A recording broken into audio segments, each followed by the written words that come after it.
Deep In podcast-д тавтай морил. Бид сэдвүүдийг deep in and deep in хүрээнд ярих болно. За. Локид одоо олбоос эхлэв байгаа. Би зүгээр оршил нөгөө unofficial оршил явуулж байгаа шүү. Зүгээр ойрд ямар байна сэтгэл санаа ер нь хэрэг байх шиг байна чиний хувьд. Юмс хэрхэн явагдаж байна? Миний хувьд оо. Энэ амар personal question. Би зүгээр энийг оруулахгүй зүгээр л асууж байгаа шүү. Миний хувьд айгуу дэжгүй байгаа штэ. Нилийн burnout болоод ажилдаа burnout болоод нилийн бас ийм сэтгэл санааны хувьд жоох эмзэг эвгүй болцсон байсан.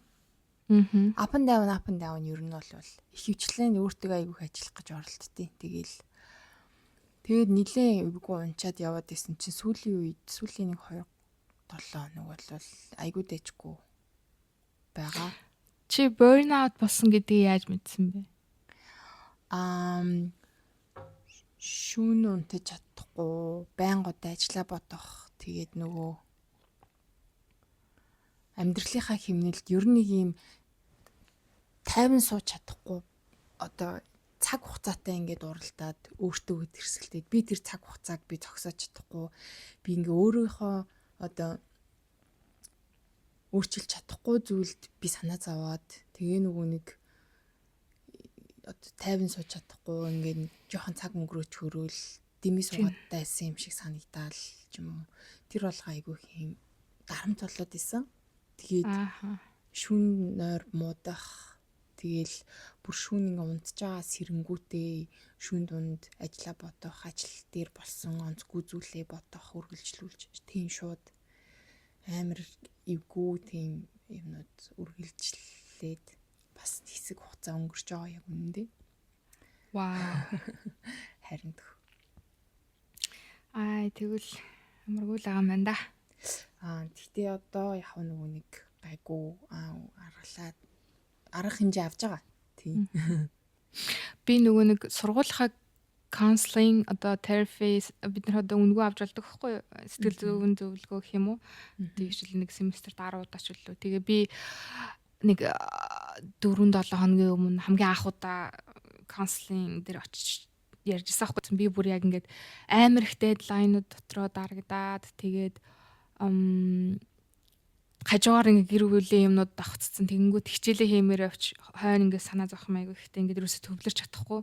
Тэгэнгүүтээ одоо нэг хүн ингээ стресс тэгэхээр аль нэг талд ингээ булчин чангардсан байна л да би аль нэг хэсэгт. Тэр нь олонгууд хүн хүнийхтэр өөр зарим хүнийх одоо ингээ нөгөө хуян гээл ингээл ярьдаг, зарим хүнийх нуруу гээл ярьдаг те. Тэгсэн чинь минийх биш дээ энэ би чамд энийг ярьжсэн санагдал ярьлуу. Сандгүй за та үргэлжлүүлээ яар да. Би сонссон юм шиг санагдвал танд хэлье. Тий, тэгээ минийх тэгсэн чинь яасан бэ гэсэн чинь минийх нь хоолойны булчин болж таарад.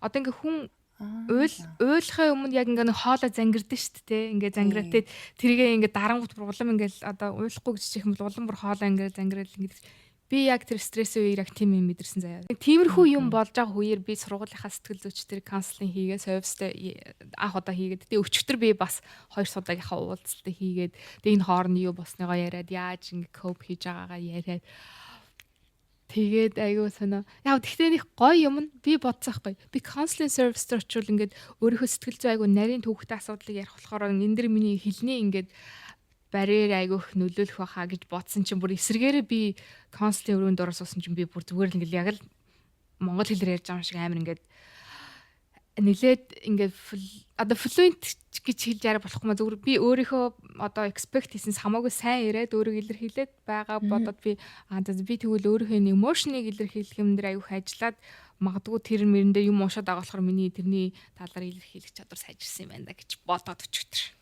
Танаад тийм байна. Гоё юм. За. Та тэгээд үнгүй байд юм уу энэ нь болохоор? Тийм манай сургуулийн оюутнуудад бол үнгүй байхгүй юу? Ямар гоё юм тий. Иймэрхүү консалтингууд чинь нэлээд үнэтэй идэв шүү дээ.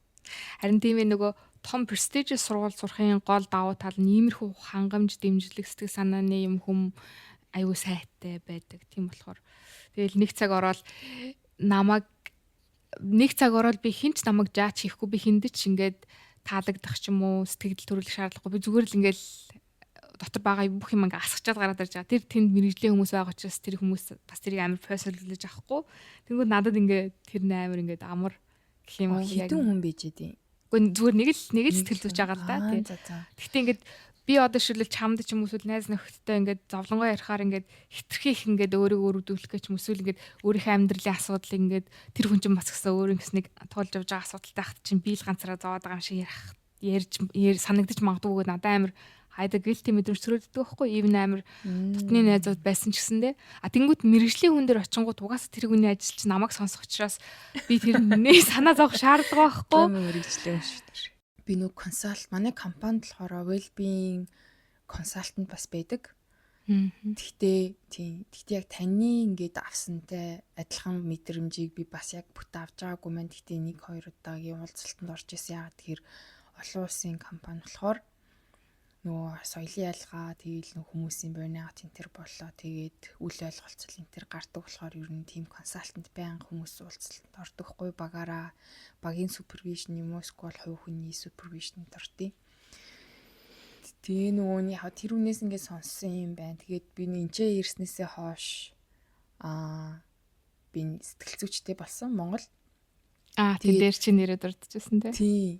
Тэгээд нөгөө хамгийн инээдтэй нь миний энчээ ингээд ирээд байгүй удаагүй байж захта сэтгэл зүйчд авч исэн байхгүй. Тэрийгээ би юу ч харддаг вэ гэхээр нөгөө цалин маань ингээд хүрээд эхэлсэн. Тэг ямар ч хэсний байрныхаа түрээсийг төлдөг, хоолоо ингээд болгочихж гин, өөрийнхөө хэрэглээний юмнуудыг ингээд болгодог болчингуудаа хамгийн түрүүнд би өөртөө нэг гоё зүйл авч өгсөн сэтгэл зүйч исэн байхгүй. Сэтгэл зүйн үйлчилгээ. Тэгээд тэр үнтэй хийсэн сешнээс хойш ингээд жил гарan болж ин л доо одоо. Гэхдээ нэг удаа тэгээд нэг урт хугацааны ингээд юмнууд хийснээс хойш айгүй ингээд гайгүй арга замуудаа олоод авцсан. Тэгээд тэрэн дээр нилээн тэмдэглэл энтер сайн хийгээд нилээ өөрөө сайн уншаад тэгээд одоо нөгөө нэг эргүүлээд би тэмдрээ ингээд сөхөд уншаад тасглаа дахиад хийгээд байгаа байхгүй юу? Арт терапи хийжсэн. Тэгээд зураг зурдаг. Тэгээд тэр зураг мургаа дахиж зураад байгаа. Тэгээд нөгөө энэтэй ч бас холбоотой нойроо зохицуулж энэ 10-аас өмнө унтах байт юм уу? Аль болох эрт унтах. Тэгээд аль болох эрүүл хоол идэх. Тэгээд нөгөө дасгал хөдөлгөөнтэй байх. Тэгээд бясалгал хоол хийх. Тэгэл одоо гэр бүлийнхантайгаа тогтмол ярих, гэрийнхантайгаа ярих ч гэдэм. Иймэрхүү жижиг сажиг юмнуудаар ингээд нөгөө нэг айгуу сайн дисциплин хийгээд өөрийгөө тэгээд бас гайгүй болоод байгаа. Тэгээ яг нөгөө нэг ажил дээр болохоор надад нэлээд шин таскууд нэмэгдсэн байхгүй юу?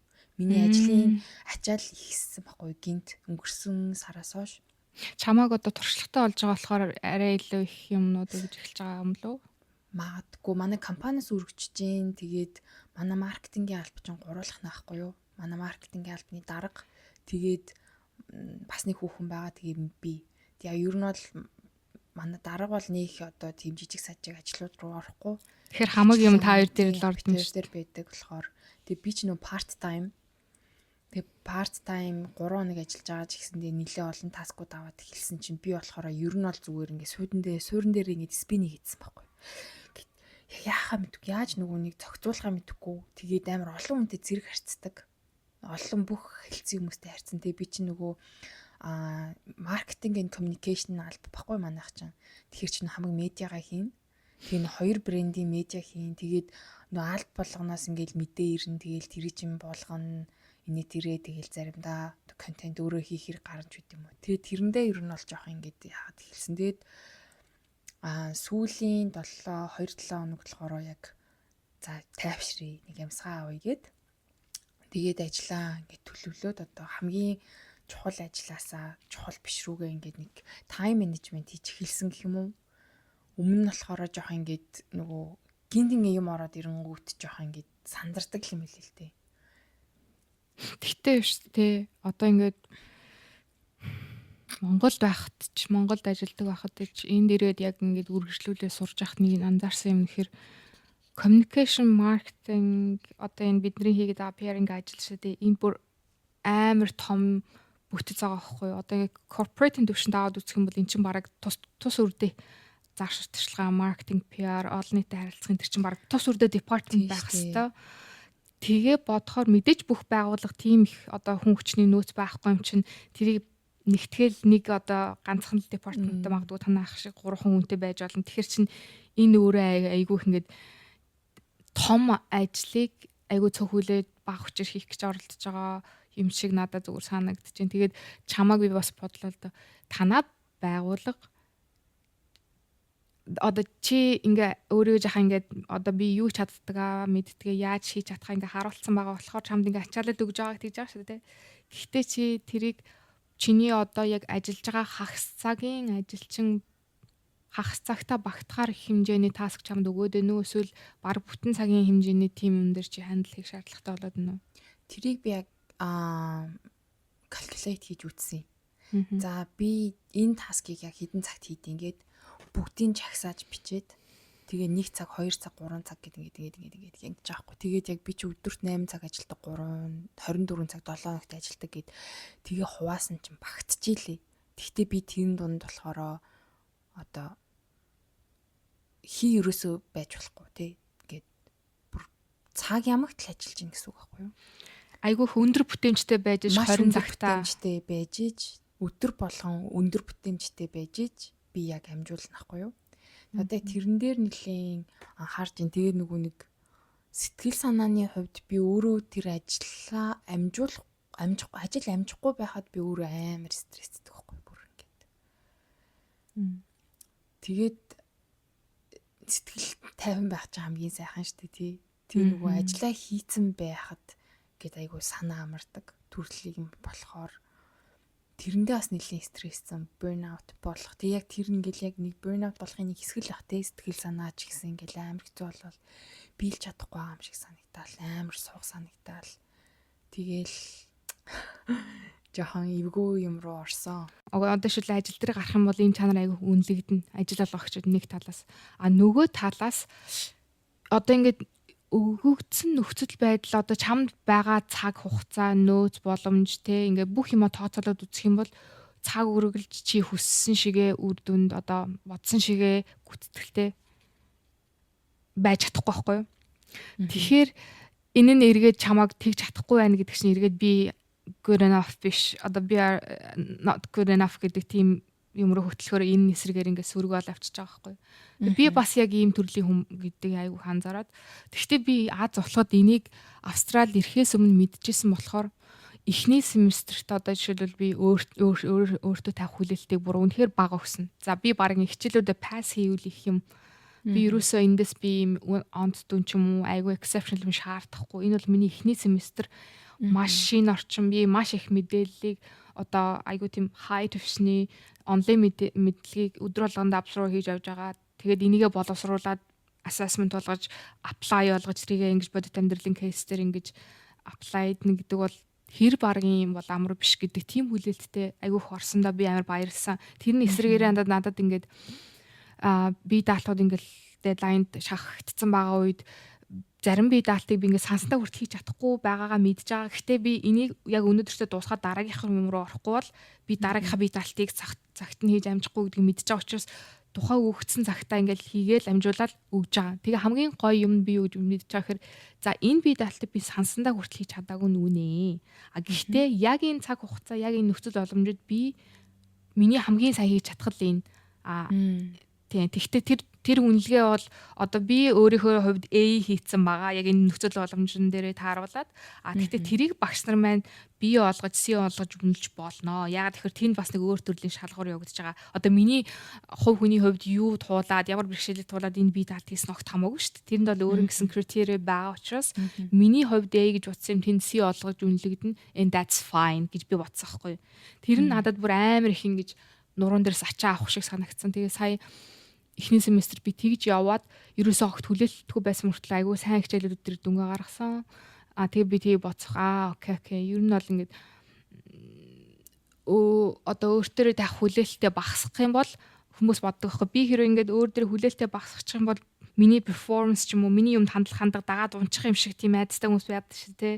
Үгүй байлээ. Тэгж бодохоор тийм ямар нэгэн экстра одоо гадаад төвшний тийм дарамтыг аваад хаачаар улам баг эсрэгээрээ бүтээмжинд илүү сайжраад илүү нэгжимдээ анхаардаг ч юм уу те. Тэгээд болохгүй байгаа нөхцөл байдал амжихгүй байгаа цаг үеийг ч гэсэндээ айгүй ингэ зөвөр хүлээж аваад өөрийгөө буруутгахгүйгээр за нөхцөл байдал ийм байла да. Тэгээ би чадхаа л хийлээ гэд ингээд тэгээ тавиад явуулаад дараагийнхаа таск руу ороход айгүй амар юм шиг надад санагдсан байхгүй юу? Тийм тий. Яа. Төстэй бас мэдрэмж төрсөн юм байна. Нөгөө нэг дуусахгүй болвол яг дуустгүй юм билээ ажил. Ингээд тортоол ингээл бэлүрдээл ахаар байгаа хгүй. Тэгэд би нөө тэрэндээ ингээ өөрөө бүр ингээ сүүл рүүгээ цахалхаад тэгэл амар ингээ цаг үрээд байгаагаа амар ингээ анзаараад тэг яг ингээ илээд байгаадаа ингээ амар яагаа тэгэд комент ингээд хийх бах та яна ингээ намайг дутуу хийсэн байна гэд бодох бах та ч гэдэм үү. Тэр бол амар юм overthinking бас жоохон хувь хүний юунууд байна л та. Одоо мэдээзэн характерууд те нөгөө нэг зөндөөл юмнаас авсан өдий хүрэх гэж зөндөөл юм туулсан маш та бид ч одоо олон ч хүнээс үг сонссон те. Тэгээд нэг тэр болгонтойгоо холбогдуулаад яг тэгдэг л. Тэгээд за би ингээд фидбек авах юм байна. Яаж ч хийсэн би ингээд хурдан ч хийсэн би богинохон ч хийсэн фидбек ингээд авах юм байна. Загнуулаад ингээд ингүүл ингэх юм байна. Тэгэхээр аль болох юмнуудаа ингэж дуусгах нь яг чухал юм байна. Цагтаа ингээд яах хэрэгтэй юм байна гэдгийг яг таны яг хэлсэн шиг яг мэдэрсэн юм байна шүү. Тэгээд тийм нөгөө нэг өнгөрсөн 7 хоногийн нөгөө репорт би 2 хүн л репорт хийдэг байхгүй юу? Менежер лүгээ тэгээд манайх бас нэг маркетингийн консалтант тийм хүнтэй байхгүй юу? Бас нэг 2 брэнд дээр ажилладаг. Тэгээд нэг брэнд дээр нь илүү нөгөө хүн консалтант зөвлөгөөгөө явуулдаг юм. Тэгээд би тэр хүнд л бас репорт хийдэг. Тэгээд нөгөө нэг репортоо хийсэн чинь би яг 27 хоногийн өмнө дутуу юмтай уулзсан байхгүй юу? Юма дуусгаагүй уулзсан байхгүй юу? Ер нь тийм угаасаа амжихгүй байсан. Амжаагүй гэдэг шалтгаантай. Тэгээд яа тусаагүй ингээд амар юугаа асуудаг байхгүй шууд. Тэгэл пал гээл явчих амж тэгэд тэг би ингээд миний ажил ачаал хийсэн. Тэгээд би амжаагүй гэд хэлсэн чинь яг үндэ тэр битээр хамтдаа миний цагийг тооцсон байхгүй юу? Тэгээд за чамд бол ингээд амжихаар байна. Ингээд цагийн менежмент хийх хэрэгтэй байна. Ла гэд. Тэгээд тэр уулзалтын дараа би бүр амар гой хөнгөрсөн шүү дээ.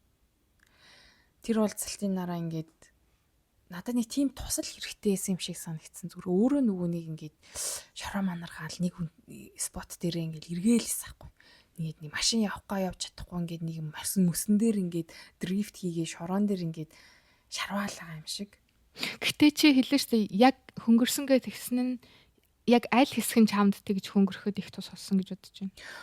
Тэр хүнтэй ингээд яриад тэгээ тэр хүнтэй ярьсны дараа цагийн менежмент дээр одоо менежмент дээрээ гаргалгаа гаргаж авсан байхгүй юу би. Окей. За би энийг яг 1 цаг л сууя. За энийг яг 2 цаг л сууя. Тэгэд энэ нэгд өдөр зөвхөн энэ брэнд дээр анхаарад, хоёр дахь өдөр зөвхөн энэ дээр анхаарад, гурав дахьд зөвхөн энэ дээр анхаарад, за тэгээ миний ажил дуусаа. Тэ нөгөө нэг илүү цагтай оролцож хийхэр болсон гэх юм уу? Одоо ингээд нэг юм төгс бүтээл хийх гээд байгаа та биш. Төгсөн ч хайшин битээ чаавас та гээд нэг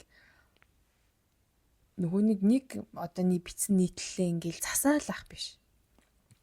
Тэрийг муучсан гаргаад дараагийнх руугаа ордог. Гараасаа юм гаргах юм шүү. Гараасаа юм гаргаад тий. Тэр юуг ингээд арга барилыг олоод авснаасаа хойш гэх юм уу? Ер нь яг ойлгож ийсэн. Гэтэ ингээд стил юм амар confused байсан байхгүй юу? Болох юм болов уу? Ингэж болохгүй баха гэдэг ч юм уу. Тэгээл бас тарчлаггүй бас ингээд суралцж л байгаа, гийн шинж байх. Тэгээд нөгөө хүн маань болохоор за чи ингэ ямар хуу байна? Гайгүй юу? Би чамаа ингэ амар апсет болох гэж ингээгүй шүү гэдэггүй. Би юус апсет энтер болоогүй. Би амар баяртай байна гэд бит хоёрын яриа аюу гой дууссан. Тэгээ би тэрнээс хойш аюу дэжгүй яваад байгаа. Тэгээд энэмгээрээ ингээд явъя хэсэг явчих юмсан.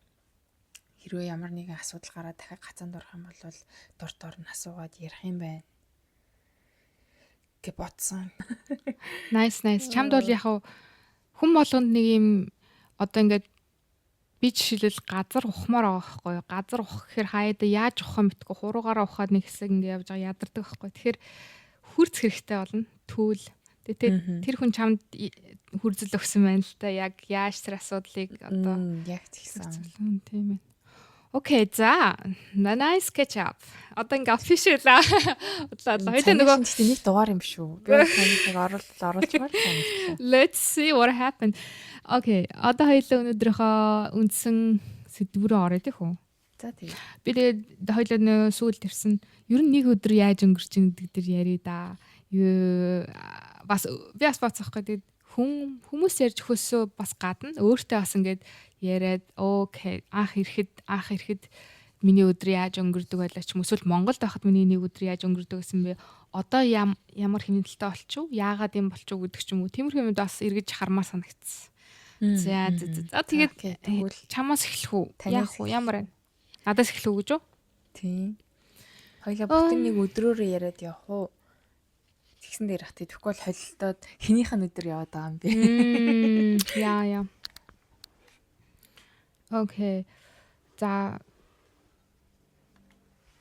Монголд байдаг байхад ч бас л ингээл яг ерөнхий араам нь бол төстэй миний нэг өдөр яаж өнгөрдөг гэдэг нь тэгтээ одоо жишээлбэл тэр өдрийн 8 цаг нь ажил дээр өнгөрч байгаа шүү дээ. Тэр 8 цаг ажил дээр өнгөрүүлж байгаа цагийн одоо хугацаанд хийж байгаа зүйлсэн бас яг чиний түрүүний хэлсэнчлэн ингээд амар их ингээд олон таскын хооронд ингэж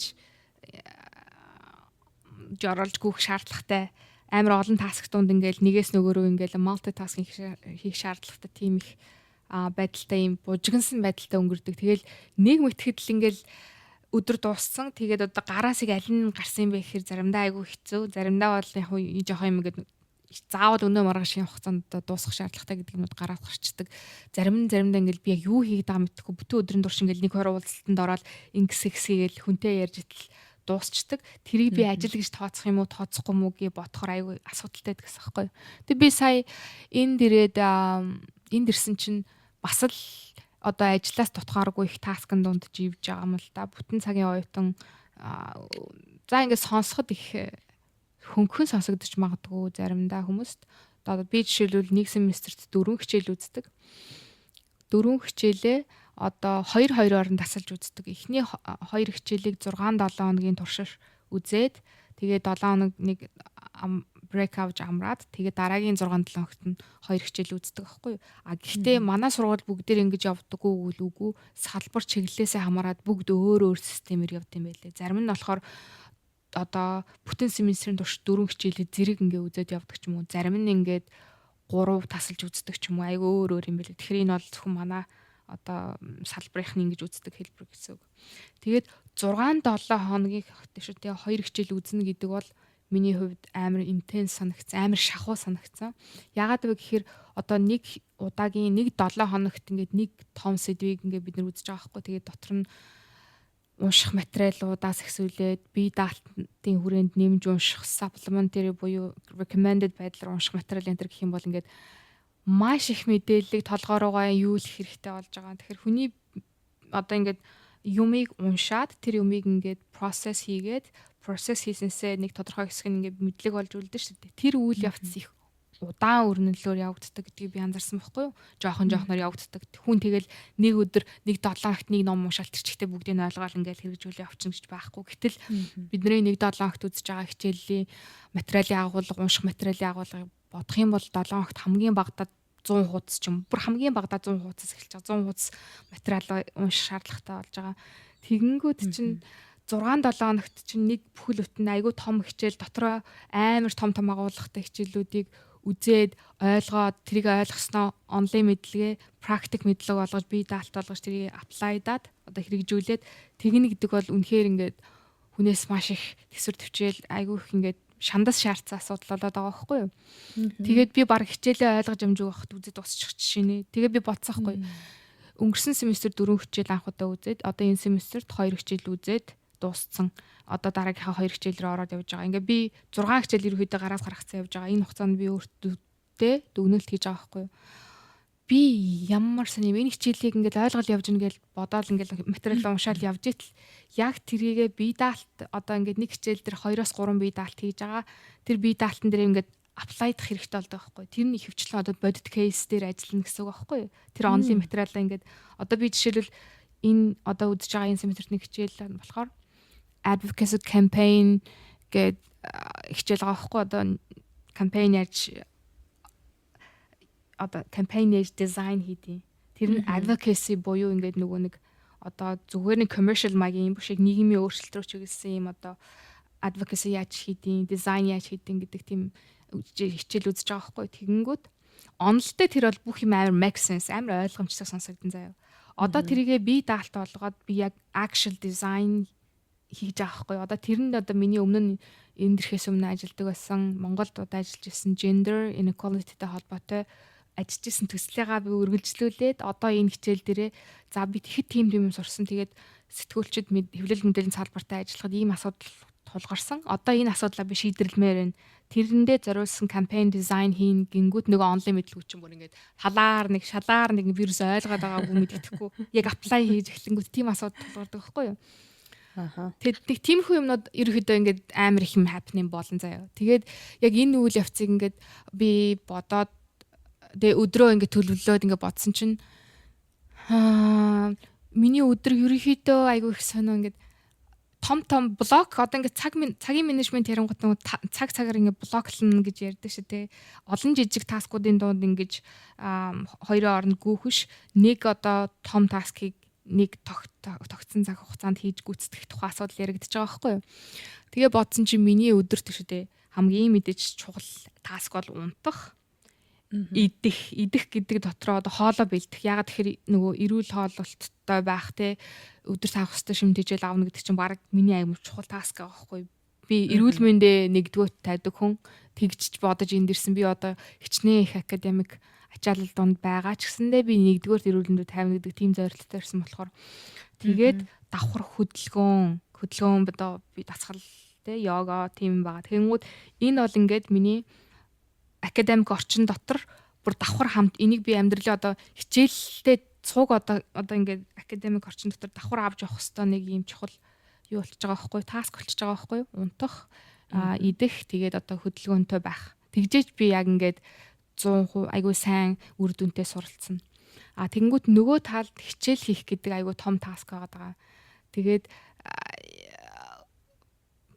одоо хамгийн энгийнээр ярих юм бол хичээл хийх таск унших, бичих, эргэцүүлэх гэдэг ийм 3 том таскаас бүрдэн чи айгүй их мэдээлэл уншина. Тэгээд тэрийгээ дахиад боловсруулан толгой дотроо ч юм уу нөгөө бие даалтуудтайгаа дотор нь холбоод яаж бодит амьдрал дээр энэ онол буух вэ? Энэ одоо бодит амьдрал дээр өрнөж байгаа асуудлыг яаж энэ онолоор тайлбарлах вэ? Гэхдээ эн чинь зөвхөн нэг онолын тухай яриад байгаа юм биш шүү дээ. Миний цаасан дээр уншиж байгаа 10-20 онолуудаа бүгдийн доотуудыг холбож тэр одоо тулж байгаа асуудлаа тайлбарлах ч юм уу шийдэл гаргах нэг юм болоод байгаа шүү дээ.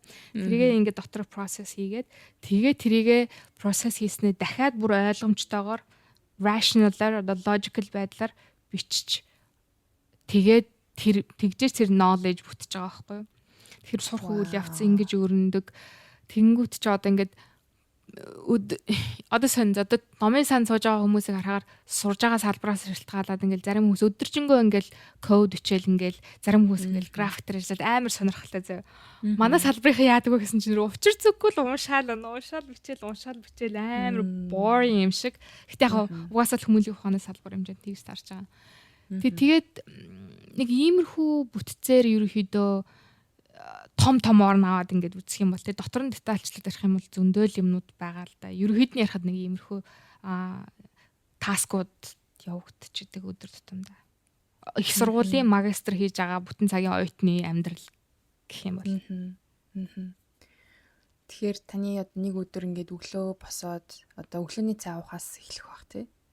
Окей, за энийг би нэг богинохоо ярьчих. Ерөнхийдөө би нөгөө түрүүн хоёлаас подкаст эхлэхээс өмнө иржсэн. Би айгүй тийм өглөөг удаан эхлүүлэх дуртай болохоор ингээд өглөө би эрт одоо бүтээнчтэй байх гал ингээл эсвэл их цаг тийм амжуулах гал эрт босох юм бол би нойр мөглөд ерөөсө өдрийн турш ядарсан би ядраад байдаг учраас ерөөсө эрт өглөөний хүн биш аахгүй би ерөөхдөө нэг 8 цаг заримдаа 9 цаг ядарсан байвал 9 цаг гэж босоол тэгэл өглөө босонгуудаа л би юм сонсч эхэлдэг би ерөөсө ингээд одоо яг тэр жахам муу гэдгийг мэдж байгаа ч гэсэндээ би амар их юм сонсож мэдээллийг бас ингэж абсорб хийж авдаг байхгүй юу тэгэнгүүт заримдаа амар хичээл ачаалттай юм бол би нөгөө манай лекцүүд чинь онлайнаар тавигдчихдаг багш нар урьдчилаад тэгээд унших материалууд би даалтаар явчихна. Тэгээд семинар дээр тэрийг ярьдаг байхгүй. Тэнгүүд зарим тохиолдолд би хичээлэхтэй юм бол хичээлийнхаа лекцүүдийг сонсдог. Хичээлийн лекцүүдэд за очиод сургууль дээр сонсч болно гэх юм бол би өөрийнхөө нөгөө хувь хүний хөгжилтэй холбоотой ч юм уу юмнуудаа тэр цаг үедээ л би өөртөө гарахгүй бол өөр надад өдрийн турш тэрийг одоо үзэх сонирхох боломж байхгүй учраас өглөө юмнуудаа хийж явахдаа өөрийнхөө уншмаар сонсмоор байсан юмнуудаа ер нь YouTube Audible хоёр бол миний бол хамгийн мэдээллийн гол их сурвалж байгаа байхгүй. Audible дээр би нөгөө аудио номнууд аяг их сонсдог. YouTube дээр болохоор ингээд үзэх юмнуудынхаа жагсаалтыг гаргачаад хамгийн чухлаас нь ч юм уу хамгийн сонирхолтойгоос нь эхлэж үзнэ гэдэг ингээд миний бүр үзэх юмний жагсаалт ингээд зөндөх юм байгаа байж байгаа. Тэгээд тэрийгээ сонсонгоо давхар ингээд цагаа уугаал тэгээд ерөнхийдөө би болохоор нөгөө өглөөнийхөө цайг уучаад давхар нөгөө нэг юм уу хоёр юм уу гурван өдрийнхөө ланчийг давхар бэлддэг аахгүй юу. Тэгэхээр миний баг зарим өдөр би гэрээсээ гарах гэсэртэл баг 1 цаг 2 цаг болцдог. Яагаад тэгэхээр хоол ланч 2 3 ланч бэлдээл цайгаа уугаал кофе уугаал би чинь бас ингээд жаахан тэр талдаа жаахан цагийн менежментгээ госчих гад гэдэг юм аа. Тэгэл заримдаа бол яг эртхэн нэг 10 11 гээд ч хичээлгүй өдрүүдээ 12 11 заримдаа номын сан руу явчих магадгүй. Хэрэв би ланчаа бэлдсэн байх юм уу шууд цайгаа уугаал ингээд гарна. Тэгээ номын сан дээр очиод юу student lounge дотор нөгөө галтаагарын хөргөгч рүү хамаг хоолоо хийгээл тэндээс одоо locker дотроос юунуудаа ноутбук ном хамаг нөгөө хүнд юмнуудаа тэнд хадгалцдаг. Тэгээд хамгийн чухал бас нэг хэрэгцээтэй юм манай одоо номын сан дотор байдаг хүмүүс дотор намайг гайхахад тасхан тассан байх. Би ийм нөгөө нуруу аяг хөвддөг болохоор ингээд нурууны supporter аяг ийм нэг ийм пластик supporter байдаг байхгүй ингээ хойноос ингэж төшөж өгдөг. Тэр мэрийгээ ингээл бүр хамаг юм ингээл нэг ийм бараг л чамдаанд хийвэл нэг чамдаанд үүрхээр хамаг юм чирж аваад номын сан руу очиод нөгөөх нь бүгдийг тавь. Шин дээр нэгэл тавиад уухнууд гэх юм бол 3 янзын ийм одоо энэс ихсвлээд кофе, цай тэгээд нөгөө юутай минерал гэдэг нөгөө эрдэс нөхдөг тийм юм уухстай гэж одоо тэрэндээ ингээ усан дотор найруулж удаг тийм юмтай ч юм эсвэл заримдаа кофе юморгоо санагдаж байгаа юм кофеин найруулж удаг кофеинтэй нэг аяг усныг цай нэг кофенийг хичнээн жагаад байгаа. Тэгэл суунда би бүр амар хитрхи нөгөө бэлтгэл шаарддаг төрлийн хүн юм шиг байгаа. Тэгэл суугаал уншиж эхлэн тэр өдрийнхөө зөвлөгөө яаж гаргахаас эхлүүлээд эсвэл би ямар дедлайнтайгаа байлаа тэр дедлайнд тохируулаад унших материалынхаа 90-ийг дараалж гаргаж ирнэ. Лекцүүдээ үзнэ гэдэг ч юм уу. Амар их төрөлцөөр сууж байгаа учраас танд угаасаа тийм бэлтгэл хэрэгтэй юм байна. Та одоо тэгээд нэг суухаараа ер нь дунджаар хэр удаан суух уу? Окей, за ингэн ер нь бол миний өдөрт нийтдээ сурдаг одоо сурж агаад зориулж байгаа хугацаа 10-аас 12 цаг нийтдээ. Гэхдээ тэр дотор нөгөө нэг идэж уухтай ланч манч завсралгууд ороод штэ. Өөрөөр хэлбэл би өглөөний 10 цагт гэрээс гарсан бол ер нь оройны 10 цагт гэртээ ирэх магадлал өндөртэй. Номын сан 10 цагт хаадаг учраас хэрвээ хичээл бүр их одоо их байлаа гэх юм бол би 9 цагт 8 цагт гэрээсээ гараад орой 10 цагт орж ирдэг гэсэн үг. Ачаал ихтэй үед тэгтээ шүү дээ хичнээн ингэ сонсож байгаа нь их боловч дунд нь нөгөө брейк авах хугацаанууд бас ингээд одоо жишээл би 2 цаг 3 цаг дээтлэн 4 цаг тасралтгүй суучаад бүр ачаал амар их юм бол 4 цаг суучаад дунд нь заавал завсралгаа авна. Тэр нь ямар ч гэхээр миний нуруу миний ингээд миний амьдралыг зангидж явж байгаа нуруу өвдөл гэх юм бол би ингээд ерөөсө бүх юм айгу хэцүү болоод сууж чадахгүй болоод ирдэг учраас ойр орхон хөдлөх хэрэгтэй. Тэнгүүд гараад алхахдаг ч юм эсвэл кофе авахаар явахдаа нэг ингээд алхаад хөдлөө бие хөдөлгөөд явах шаардлагатай учраас тэр нөгөө завсарлааныхаа цагаа аль болох айгу ингээд нурууныхаа хэмнэл зохицуулж авчаал авах. Тэгэхгүй болохоор чи ингээд заримдаа ингээд би даалт ингээд айгу дедлайн авцсан үед бүр яалтчгүй ингээд 4 5 цаг ингээд бүр ингээд гадаа юу болоод бүр дэлхий сүнж байгаагаш баг анзаарч хөөгүй ингээл нөгөө цаасандаа ингээл ухаж сууж нэг харцсан чинь ингээд өдөр дууссан нөгөө ланч манчин цаг өнгөрцөн байх үе байдаг. Гэхдээ тэр нь дараа эрүүл мэндийн асар муу гэдгийг би өнгөрсөн семестрүүдэд ажиглаж мэдсэн учраас энэ семестрүүдэд дахиад шинэ одоо байдлаар approach хийгээ шинэ менежментээр явж байгаа.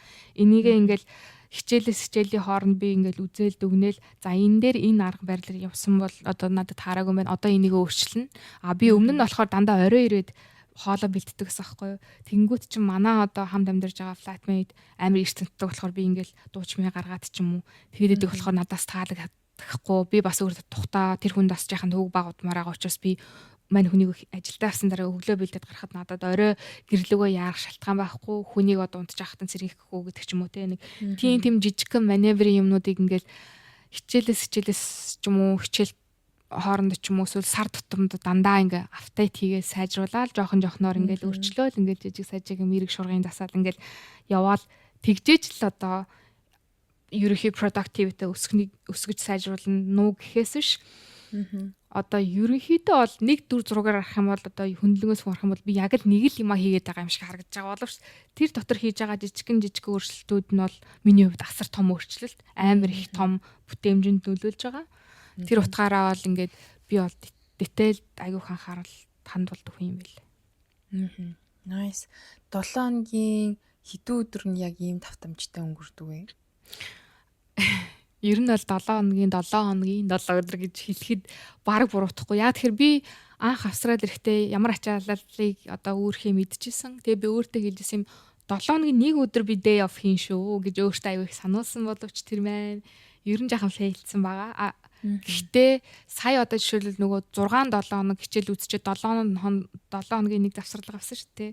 Тэр бол надад бол айгүй ингээд зүгээр санагдсан. Яг тэгэхээр 6-7 хоногийн турш би баг л өдөр болгон 7 хоногийн 7 өдөр сурсан болохоор сүүл рүү яг ингээл хичээл дуусган хадад бол үнэхээр ингээд нэг хүч шахагдж байгаа мэдэрч байгаа байхгүй. Тэгээл 7 хоног амар гоё ингээл бүх юмнаас өөрийгөө жахан чөлөөлөд угаасаа амралт эхэлчихэж байгаа болохоор тэгээд буцаад ороход арай гайгүй байсан. Гэхдээ энэ бол бас ингээд нэг жахан тийм бас team idea solution биш. Болж өгвөл 7 хоногтыг ядаж нэг өдрөг day off одоо байлгадаг байвал их зүгээр юм байлээ. Эсвэл ядаж өдрийн тодорхой нэг цагт магадгүй би нэг өглөөг айгу удаан эхлүүлдэг болохоор тэр хугацаанд ингээд өөрийнхөө дуртай юмнууд хийгээд амжицдаг болохоор магадгүй тэр нь надад баг амралт болдог байж магадгүй юм. Яг official day off авсан сэлүүтэйгээр өдрөдөртөө жаахан цаг гаргаад яваад өөрийгөө ингээд хөөх ингээд бүр burnout болчихгүй шиг ингэсгээд гэлдрээд явхад тэр тусалдаг байж магадгүй юм гэж бодсон.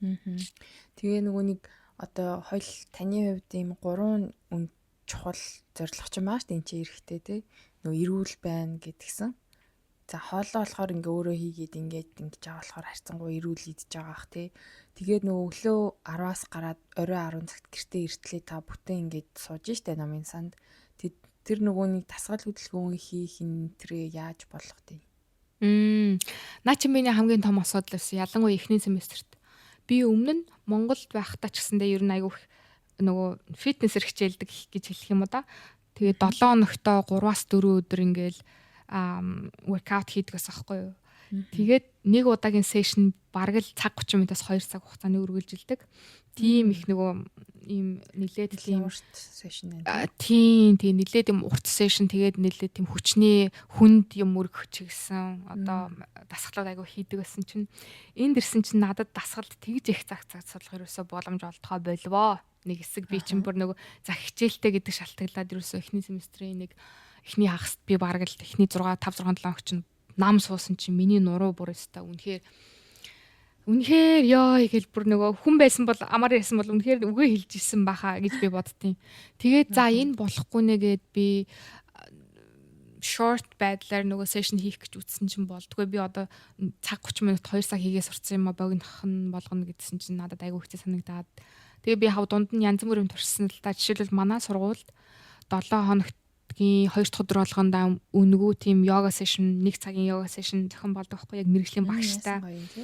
Тэгээ би тэрэнд бас ингээ явж үзсэн чинь йога би өмнө нь хийдэг байсан. Гэхдээ йогаг нөгөө нэг ач холбогдлын 2 дугаар зэрэгт одоо workout буюу нөө strength training буюу хүчний дасгалыг илүү их би чухалчилдаг байсан чи йога бас нөгөө яг нурууны булчингийн одоо булчин ингэж нөгөө тайвшруулахад аягүй чухал гэдгийг ойлгосон. Гэхдээ 7 хоног нэг л өдөр хийх нь надад хангалтгүй санагдсан байхгүй. Тэгээд би сая энэ семестр эхнээс нэг юм шин discovery өөртөө хийсэн. Тэр нь болохоор юу гэхээр би орой гэртээ яг 10 цаг гэхэд ирсэн баг хэвээр. Тэгээд 11:30 гэхэд ideally яг одоо төлөвлөгөөр эсвэл 11:30 гэхэд би орондоо орсон баг хэвээр. Одоо тэгтээ би сүүлүүд 12 л гэж оронд орж байгаа л доо. Ягаад тэгэхээр extra active тэр нэмэгдсэн би дэлгэсээ цагийг буруулах гээд ном уншдаг болцоохгүй цаасан ном. Тэгээ би ирээд миний одоо гэрт орой 10-т ирээд оронд орох хүртэл хийх ёстой айгүй хамгийн 3 чухал юм байгаа. Тэр нь болохоор гуруула миний бие махбод physical бие майндд айгүйх чухал хэрэгтэй. Тэрний үг нэгдүгээр 20 минутын дасгал хийдэг. Тэр нь зөвхөн миний нурууны дасгал байдаг заяа. Би YouTube дээр нэг хоч Монгол одоо YouTube-ийн чаналыг дагадаг байсан. Тэрэн дээр бүр яг ингээд нуруунд зориулсан яг юм 50 минутын дасгал байдаг байхгүй. Тэрний яг одоо хурдсгаад гэх юм уу би 1.3 дээр хурдан тавьж агаад дунд нь зарим нь одоо яг нуруунд төлрөөгөө сешнуудын алгасаад хийхэд 20 минутанд багтдаг байхгүй. Тэр бол би миний бүр ингээд нурууны аврал би орой болгон яг тэр дасгалыг л хийгээл тэгэл унтахад маргааш өглөө нь би 10 цаг суусан ч миний нуруу бол маш гайгүй байдаг. Тэгээ яг жаахан boring гэсэндээ миний нуруу өвдөхгүй л байвал одоо юу ч гэсэн хамаагүй гэж хийдэг. Тэр 20 минутын дасгалаа хийчээд араас нь 10 минутын бясалгал хийгээд тэгээд үлдсэн оронд ороод яг нойр хүртэл нэг 30-40 минут цаасан ном уншиж байгаа л тэгэл унтдаг. Тэгээд энэ одоо миний өдрийн өөртөө гэж шагнал юм уу да. Одоо шагнал гэх нь аашаа. Уг нь бол энэ бол чинь амар necessary хэрэгцээ ахгүй. Би энийг одоо хүмүүс ингэдэг штэ. Ямар нэг юм хийсэн дараа би өөртөө амралт олгож байгаа ч тэр нэг шагнал байдлаар олгож байгаа тийм жахан тийм unhealthy байхгүй. Гэтэл энэ бол зүгээр ингээд хийх ёстой бүр заавал байх ёстой миний өдөр тавах ёстой энергиудын их үндэс гэж хэлж болох юм. Маш их санагдсан. За окей. Одоо чиний ихийг сонсвол яаж вэ? За тэгээ таних дээр юм үлдээгүй юу? Энэ гэхдээ би бодлоо хэрэг бүр ингээл ярих юм бол энэ бүр ингээл амар урт дугаар болчих учраас ерөнхийдөө дараагийн дугаарууд дээр ингээд давтагдаад меншн дээр ер нь дэлгэрүүлээд явчих байхаа. Ер нь хүмүүс намайг ер нь ямар амьдрал хэв маягтай гэдэг зөвхөн энэ удаагийн дугаараар биш дараагийн дугаарууд дээр ярих боломж олдох болохоор би ерөнхийд нь одоо ингээд хэлчихэд бол хангалттай юм санагдав. Дахиад яг нэг юм тодорхой болгочиход та болохоор 100% тэтгэлэгтэй тэгээд стипенд авдаг уу тий? Яа, энэ бол одоо миний privilege надад оногдсон хамгийн одоо чухал юмнуудын нэг би асуурдах хэрэгтэй ах. Би бол одоо бүтэн цагийн оюутан тэтгэлэгтэй суралцдаг магистрийн оюутан учраас одоо хамгийн одоо хүмүүс хамгийн их санаа зовдөг санхүүгийн асуудал ч юм уу те. Тийм юмд бол надад үнэхээр санаа зовх хэрэг байдаггүй. Энэ бол одоо жинхэнэ миний надад олдож байгаа хамгийн том завшаануудын нэг учраас 100% сурлага хичээлдээ төвлөрөх боломжийг scholarship болгосон болохоор тэрийг бас нэрээ дурдах хэрэгтэй хаа. Тэрнээс ш одоо шүлэл яг ингээд мөнгө олох шаардлагатай одоо сургалтын төлбөр олох шаардлагатай ажиллангаа сурдаг хүмүүс бол байгаа. Тэр хүмүүстэй би бол үнэхээр харьцуулшгүй их давуу тал одоо privilege байгаа учраас ингэж амар өөртөө одоо цаг зарцуулах ч юм уу эсвэл хичээл номдоо анхаарах боломж нэрээ гардаг шүү гэдгийг энэ давхар дурдсан нь зүг байхаа. Харин би бас яг тийм мэдрэмж юу өгөхгүй бол болохгүй юм шиг санагдаад. Зя миний амьдрал чинь болохоор шал ондоо юм байна шүү дээ бас.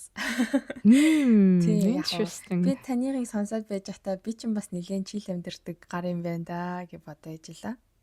Би чинь болохоор хагас цагийн оюутан тэгээд коллежид сурдаг. Тэгээд хагас цагаар ажилдаг. Ерөнхий хундам нэг тиймэрхүү. Тэгээ миний нэг өдөр болохоор би харцангуй өглөө эрт босдог. Өглөө эрт босыч гэж босдгүй өдөрт тэгээ босчдгийн.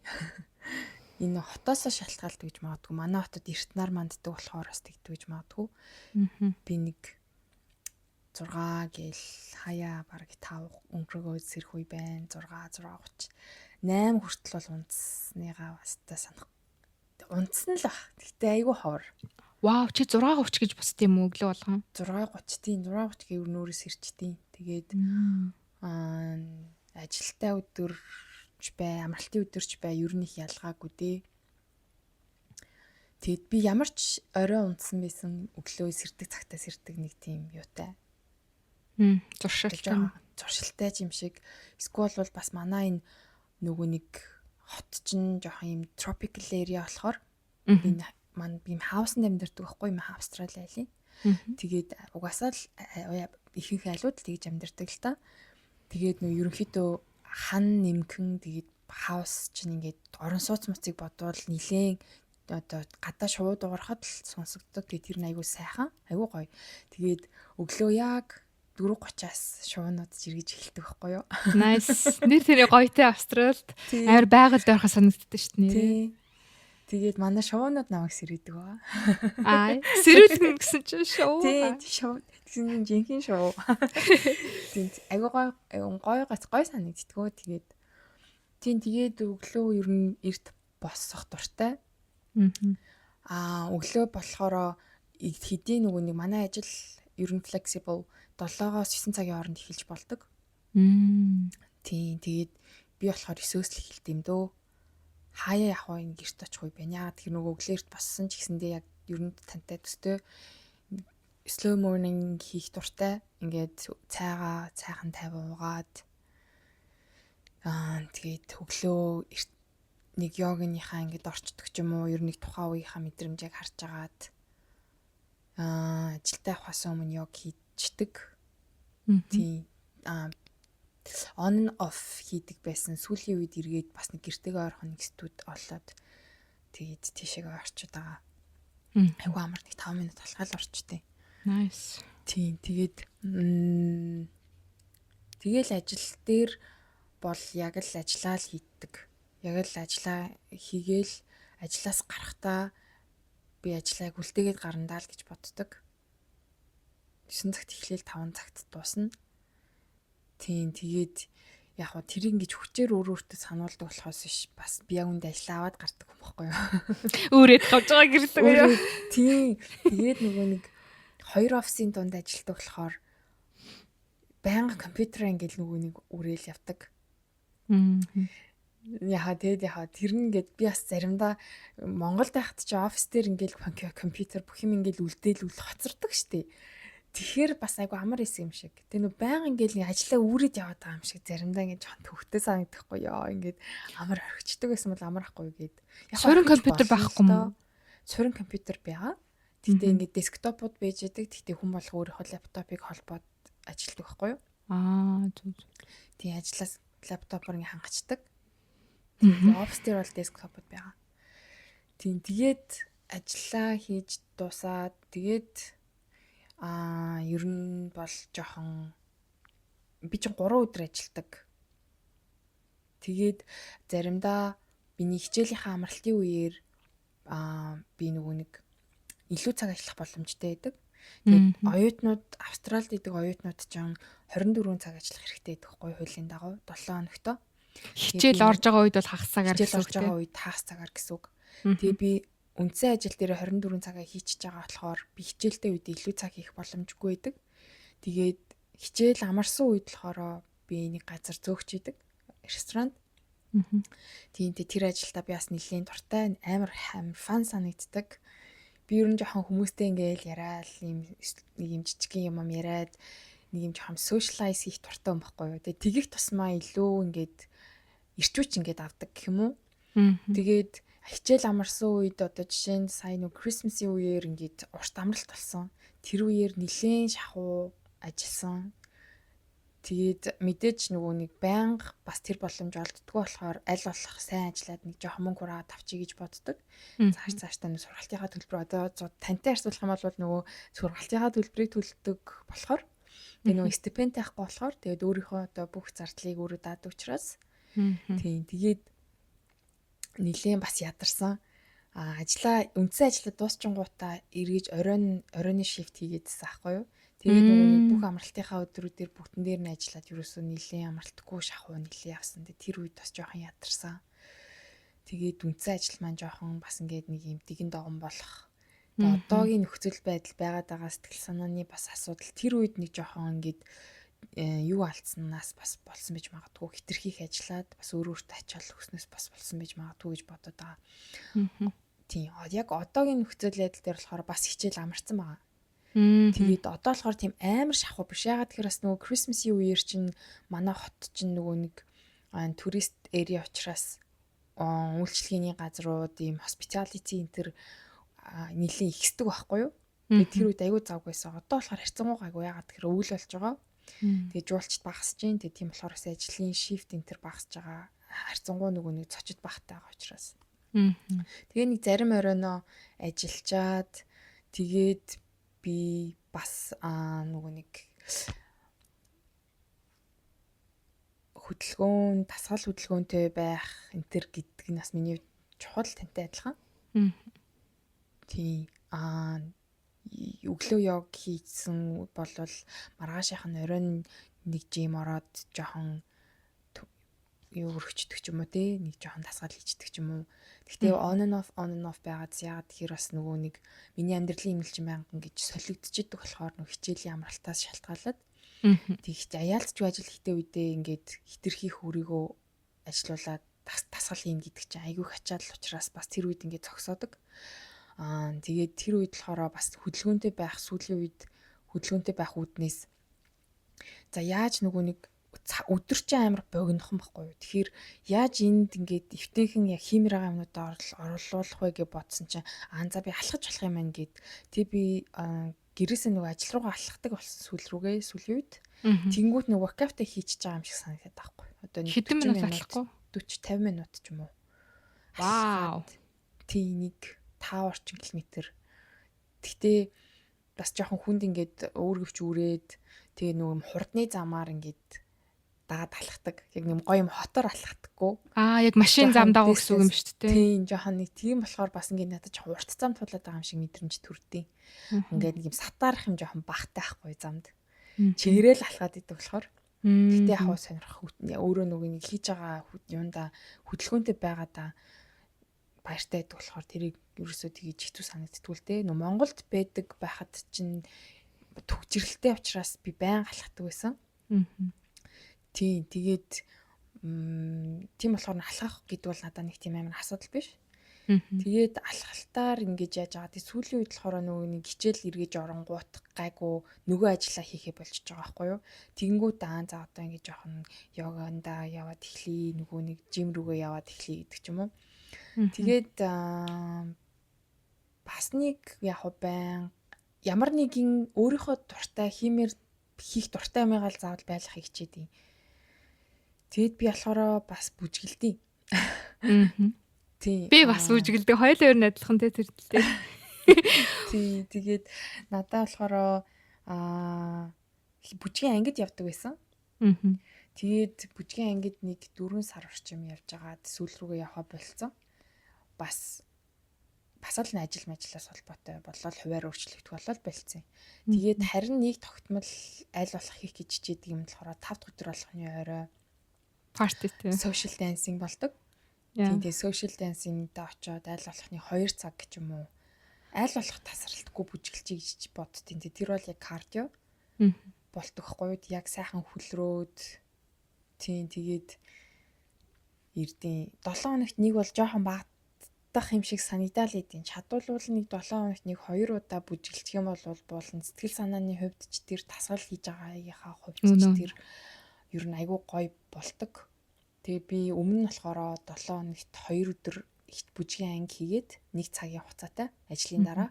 Тэгээд 7 хоногийн 5 дахь өдөр болгоо ингээд нэг 2-оос 3 цагийн бүжгэлждэг байсан байхгүй. Тэгэхээр би 7 хоногт нэг 5-аас 6 цагийг ямар ч хэсэн бүжиглээд өнгөрүүлээд идэв байсан. Тэр нь болохоор миний workout хийсэн байхгүй юу. Тэгээд би зэрэг бүжигнийхаа ангигүй өдрөө жим рүүгээ явчихдаг байсан. Тэгээд тэр үед болохоор айгүй сайн юу хийсэн. Improvement хийгдсэн, тэрийг айгүй сайн мэдрэгдэжсэн бид. Хөдөлгөөнтэй байх тал дээр үү эсвэл сэтгэл санаа тийм аль алин дээр нь ер нь л аль алин дээр нь хөдөлгөөн чинь ер нь дагас бүх юм чинь ингээ холбоотой юм шүү дээ. Тийм сэтгэл санаач дагаад хөдөлгөөнтэй байх юм бол сэтгэл санаач сайхан Тэсгэл санаа сайхан махам бол хөдөлгөөд би нэг амар асуудалгүй байхгүй тий. Мгм. Тийм тэгээд жижиг юм болгоны ингээд нэг жижиг ингээд хиймээр байгаа юмнуудаа ер нь ингээд нэг юм аль болох аваал аль болох ингээл нэг юм опшн өгөх дуртай өөртөө. За зөвхөн ингээл чи одоо жимд яа. Одоо ингээл энийг ингээл одоо жимийн төлбөр төлсөн те ингээл би өөрийгөө жоохон их дургу. Уян хатан байх туртай. Уян хатан байх туртай өөртөө ингээ опшн өгөх туртай. За чамд ингээд ийм хийх юм байна. Өнөөдөр алийг нь хиймээр байна. Тэг яг тэрийгээ даал очиод хийчихдэг юм уу? Тийм тэгээд тэр нь бас айгу нэг юм миний яг тансаглал яг миний хувьд.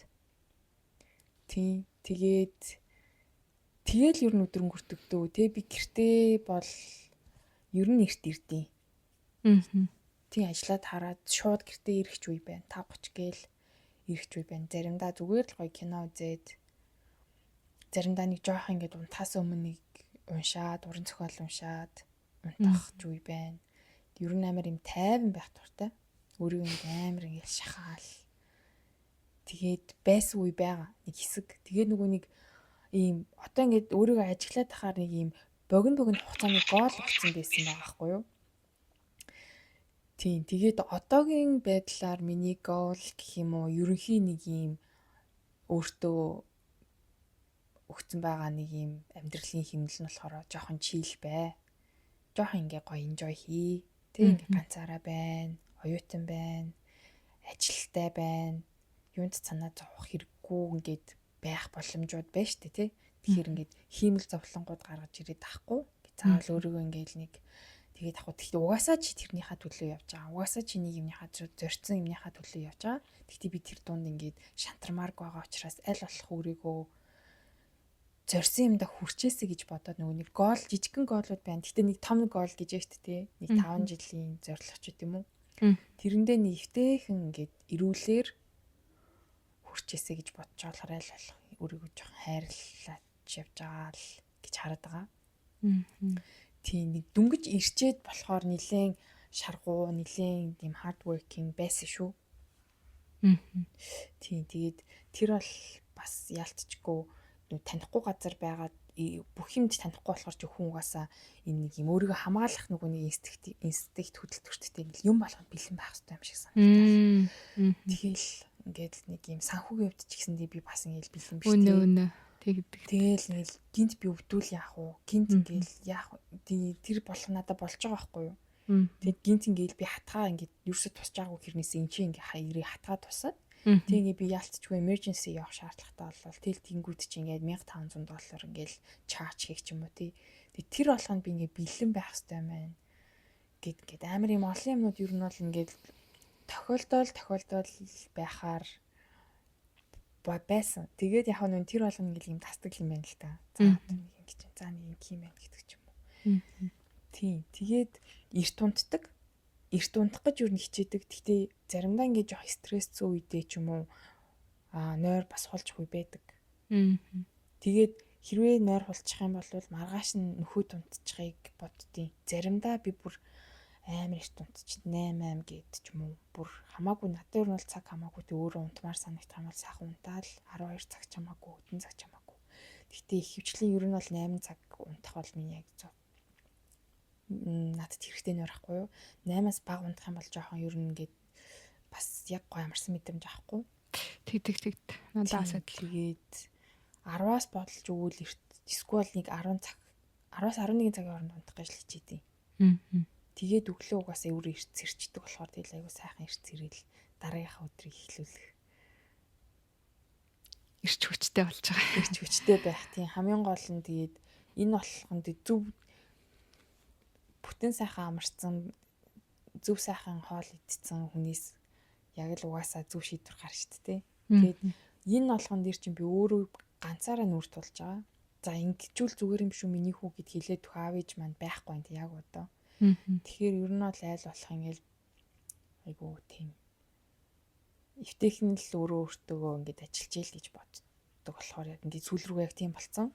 Тэгтээ яг энэ хэмнэлийг олохын тулд бас нэлээд хугацаа өнгөрүүлсэн. Тийм тий ер нь эхний ээлжинд айгу ингээд яг нэг өөрийн гэсэн амьдралын хэв маягийг бүтээгээд авах хүртлээр жахан хугацаа зарцуулдаг. Хичнээн бид нэр одоо ингээд өмнө нь нэг суур амьдралын хэд маягтай байсан ч гэсэн өөр улс орн руу шилжээд өөр орчин нөхцөлд очоод ирэнгүүт дахиад тэр рутинээ ингээд шинээр зохиох хэрэгтэй. Орчиндөө тааруулаад те нөхцөл байдлаа тааруулах шаардлагатай болдог. Өөрийнхөө өдрийг ингээ organize хийж эхэлдэг шинээр reorganize гэх юм уу. Тий. Тэгээ би бас чамааг сайн нөгөө хэлсэн чинь ингээ хажууд ээж аав байхгүй ингээд энэ ойр дотны дэмжлэг үзүүлэх хүмүүсийг байхгүй бид нэг ингээд хоёлаа ч юм бол ерөөхдөө ганцаараа амьдарч байгаа хүмүүс ч тий. Тэгээ би бодсон байхгүй. Би өмнө нь Монголд байхдаа ч гэсэндээ ерөөхдөө ганцаараа амьдардаг л байсан л да. Ер нь л баг сүүлийн 7-8 жил ч юм уу ганцаараа ч юм амьдрал ингээл ирсэн. Тэгээ тэгж утсан болохоор өөртөө аягүй итгэхтэй. Өөрийгөө жахан дөвийлгөөд үнэлсэн байсан юм шиг л үтэд. Гадаадд ирээд угаасаа л би ганцаараа амьдарч байсан юм чинь гайгүй гэж бодсон нэг хэсэг бас байсан юм шиг.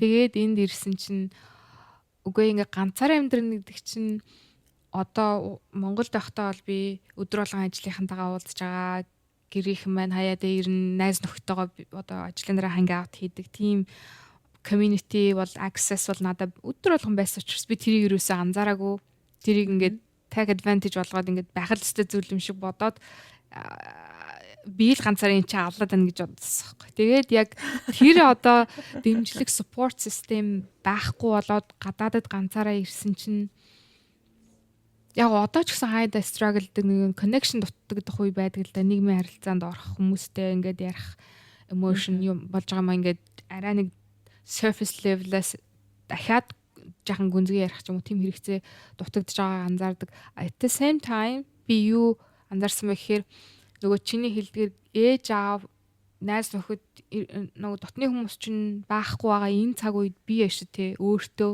ээж нь өөртөө аав нь заримдаа би өөрөө хүүхэд болоод тэгээд давхар ингээд бүх дүрдлээ өөртөө олж хуурж байгаа. Шаардлагатай үед бол би тий шаардлагатай үед би энэ дотор байгаа хүүхдийг өөрөвдөх, хайрлах, халамжлах заримдаа ташуур өгөөд за одоо ингэх ёстой шүү гэд шаардлага тавих энэ бүх юмыг би өөрөө хийх шаардлагатай болж ирсэн.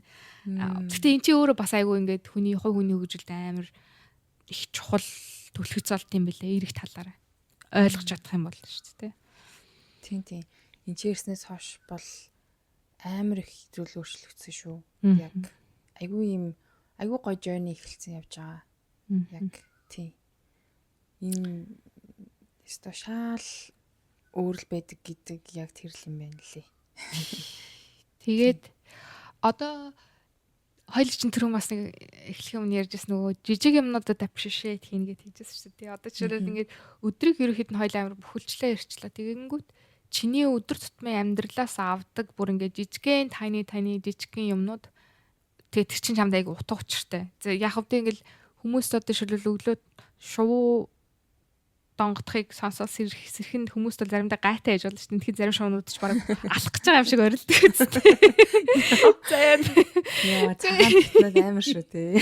Үний тэгэхээр нэг тийм амар nice биш байж болно шүү дээ. Гэтэл эсрэгээр чи олонгоо тэрийг аюу ингээд гоёор хүлээж авч шүү дээ. Тэнгүүт чинь магадгүй чиний нэг appreciate хийдэг жижиг юм байж болно. Тим юмнууд чи юу вэ ер нь чиний хувьд? Би нөгөө нэг өглөөнийхөө цайнд айгуу ач холбогдол өгдөг байхгүй юу? Тийм тэгээд тэрэндээ айгуу утга учиртай тэр маань айгуу утга учиртай юм болов? Тийм ингээ нөгөө хүнсээ цуглуулахаас эхэлнэ л дээ. Тийм тэгээд авж байгаа хүнстэй тэрэндээ ингээд амар таашаалтай тий. Тэгээд би тэрийг ингээд өөр авч чадчихагаадаас амар баярлагдав. Авч чадахгүй бас хүн байгаа штэ тий байж болно штэ тий. Тэгээд за би ингээд дүрийг авуулж чадуулж байгаа юм биш үү.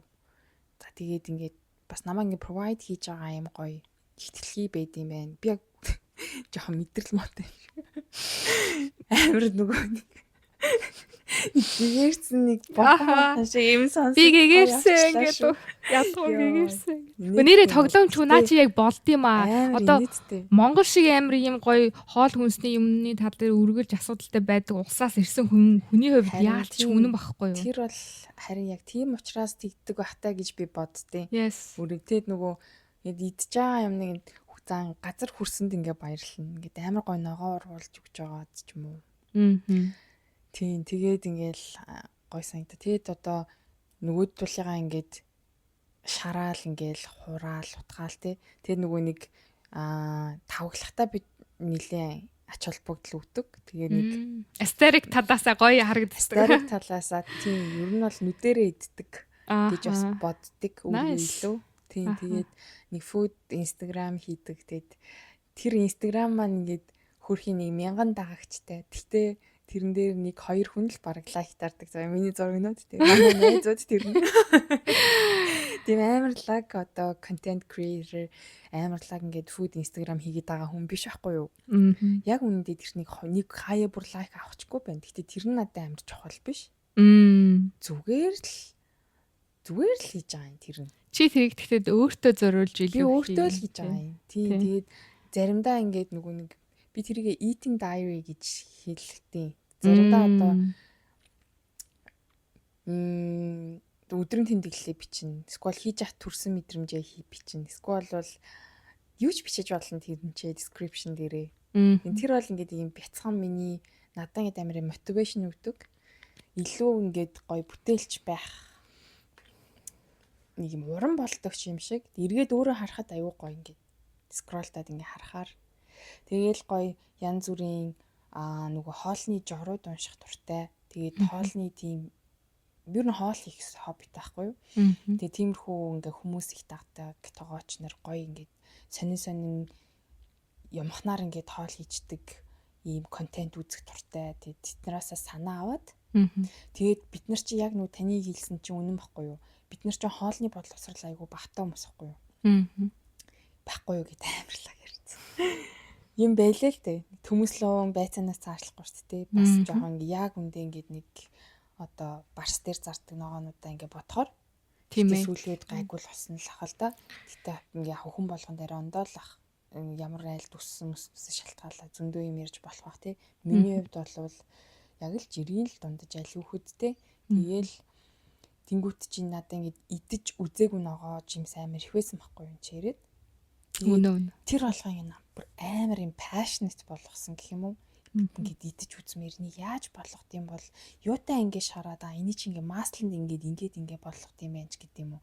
Тэгээ тэр чинээрээ би ингээд нэг юм ингээд сонирхчихгонгууд тэрийгээ дагаал яваад байгаа байхгүй. Тэгээ тэр чинээрээ л би ингээд шин юм сураад л олж мэдээд л тэгээд тэр нь юм гоё journey болоод байгаа байхгүй юу? Nice. Би бас нөгөө нэг чиний хэлсэн дээр нэмээд эхлэхэд энэ нөгөө бяслаг ингээд төмөн янзаар байдаг байхгүй юу. Тэгээ би бяслаг анх ирчээд одоо би бүр үнэхээр яг юу яадаг бяслаг юм бэ гэдэг юусоо ойлгохгүй тэр олон юмнуудаас одоо энэ нь ямар амттай ч юм уу энийг юутаж хослуулж иддэг юм мэдэхгүй. Тэгэл би дэлгүүр орох тоолондоо өөр төрлийн бяслаг авч идэж одоо ямар гэдгийг мэдэрдэг байхгүй юу. За энэ нь ийм амттай энийг одоо ингэж нөгөө нэг хоолнд хийдэг ч юм уу те одоо спагетти энэ төр хийхдээ хийдэг ч юм уу эсвэл зармын зүгээр снак олгоод cracker тэгээд ус үзэмтэй хольж иддэг ч юм уу те ингээд өөр төрлийн юу байгаа шүү те тэр дотроос би аль нь enjoy хийж байна аль нь таалагдчихна гэд энэ бас нэг төрлийн бас ингэ шин мэдлэг бас тэгээ айгуу гоё тийм одоо юу хэмдэ experience хийл би болохоор энийг яг цэвэр хобби гэж хардаг. Яг ингээл хоббироо л яваал авч байгаа. Тэгээд үн нь бол одоо ингээд амар хамаагүй байдаг. Хүнсэн дээр. Тийш тийм. Нөгөө нэг амар инээдтэй ганцаараа ингээд байгаа оюутан штэ. Тэгээл нэг амар хоёр хүүхэдтэй нөхөртэй хүн шиг л бараг л жахаа хүнс цуглууд. Үнэ. Машины багаж дүүрэн хүнс авдаг. Харин тийм ээ. Үнэ. Тэгээд айгүй их тэгдэг байсан. Тэгээд сүүл рүүгээ яг нөгөө нэг фреш нөгөө нэг ногоо ингээд хиддэг, жимс хиддэг болохоор аль болох бас ихээрээс авч болохгүй мэн. Багаар ингээд авдаг болсон. Тэгээ нөгөө нэг 7 хоног болгон хүнсний дэлгүүр явах.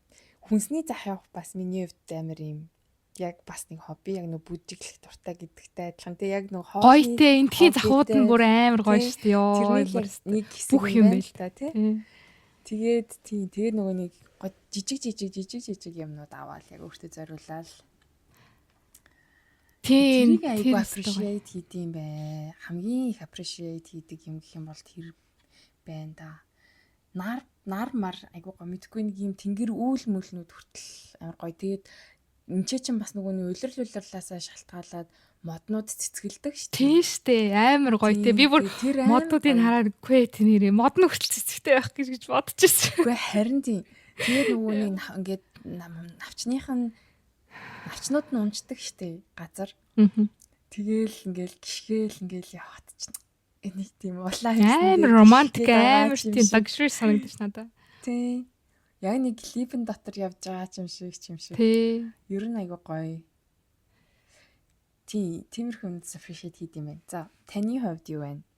Баг хоёлаа адилхан юм шиг сайн нөгөө нэг чи жимс ногоо гэдээ дурдсан чинь надад бүр ингээд энэ дээрээ хамгийн их гоё санагдсан юм нь улирал олгоны өөр төрлийн жимснүүд ингээд гарч ирээд тэгээ тэрийгээ дагаад үнэн айгу хямдхан болчдөг тий. Одоо жишээл одоо бол ингээд orange enter ч юм уу тий kiwi ч юм уу айгу ингээ гоё хямдхан үнэтэй болол 100 нь одоо жишээлбэл нэрс тэгээд гүзээлцгийн enter ч юм уу тий blueberry-гээ berry жимснүүд айгу гоё хямдхан тэрний өмнө одоо юу гэдэг тоор моор юм уу тий ингээд улирлаа дагаад өөр төрлийн жимснүүдийг хямдхан одоо айгу гоё үнээр идэх боломжтой байдгийг миний хувьд бараг л ингээд бүр амар гоё стил би тэрэнд айгу appreciate хийдэг би ингээд нэг өдөр би боцсохгүй би яг өдөр тутамдаа хэдэн төрлийн жимс иддэг юм бэ гэсэн чинь бараг л 8 9 төрлийн жимс иддэг болж таараад.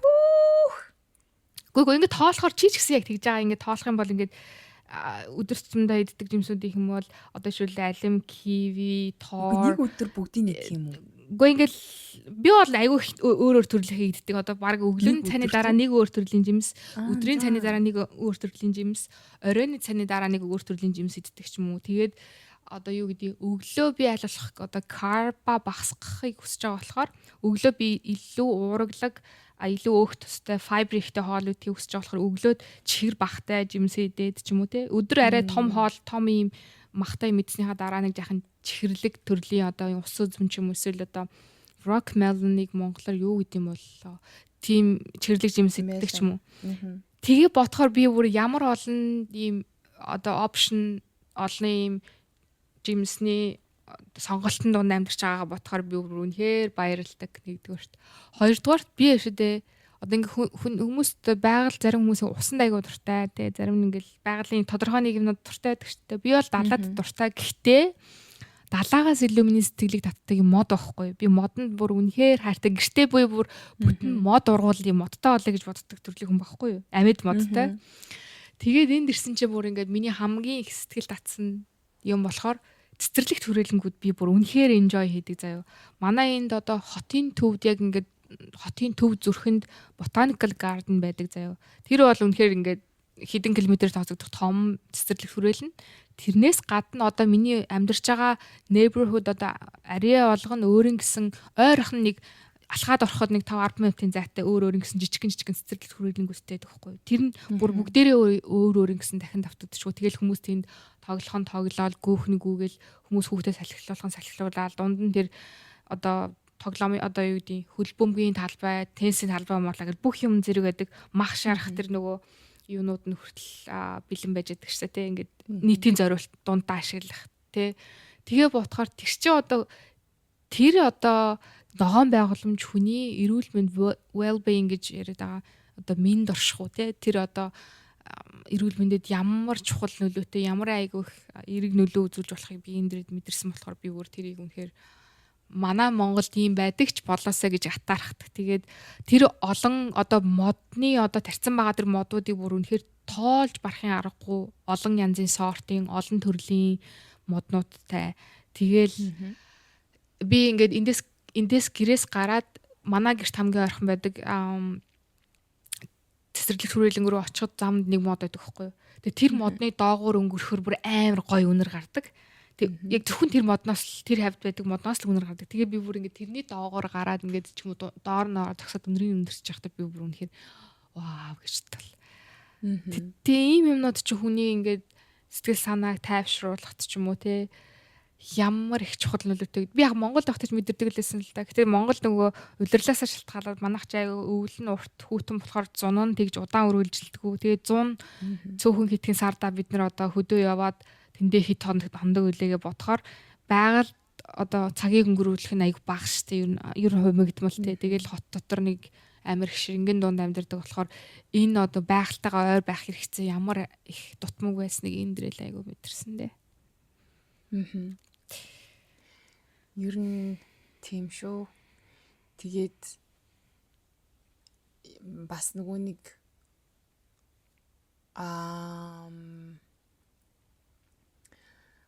монголчууд би хөвчлэн бас тийм байж магадгүй. Би тэд яалтчгүй хоол хүнсний яалтчгүй жоохон нөгөө нэг цөөхөн сонголттой учраас тий мэдээж Монголд зөндөө гоё юм байгаа л да. Манай төмс сайхан тий. Гэхдээ би бол Монгол төмс шиг төмс энд ирээд идэж үзээгүй л байгаа. Тийм шаргал цагаан төмсийг ингээд идээд үзэхээр яг хурдан болдог. Зөөлөн ч гэсэндээ нэг юм гоё юм тослог амт байд юм аа Монгол төмс надад хит санагдаад идэв. Тэр амтыг бол би мэдрээгүй. Монгол мах бол гоё тий фат Өгтөм ажлууртай тий.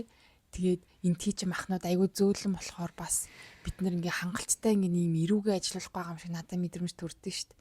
Тэгээд ингээ нэг юм ажлууртай л юм идмээр санагдаа. Тэгээд бүр ингээл амар их ингээл нэг юм ажлууртай юм олж идэх үе ч юм уу бас байдаг лээ. Тэгээд яг ингээд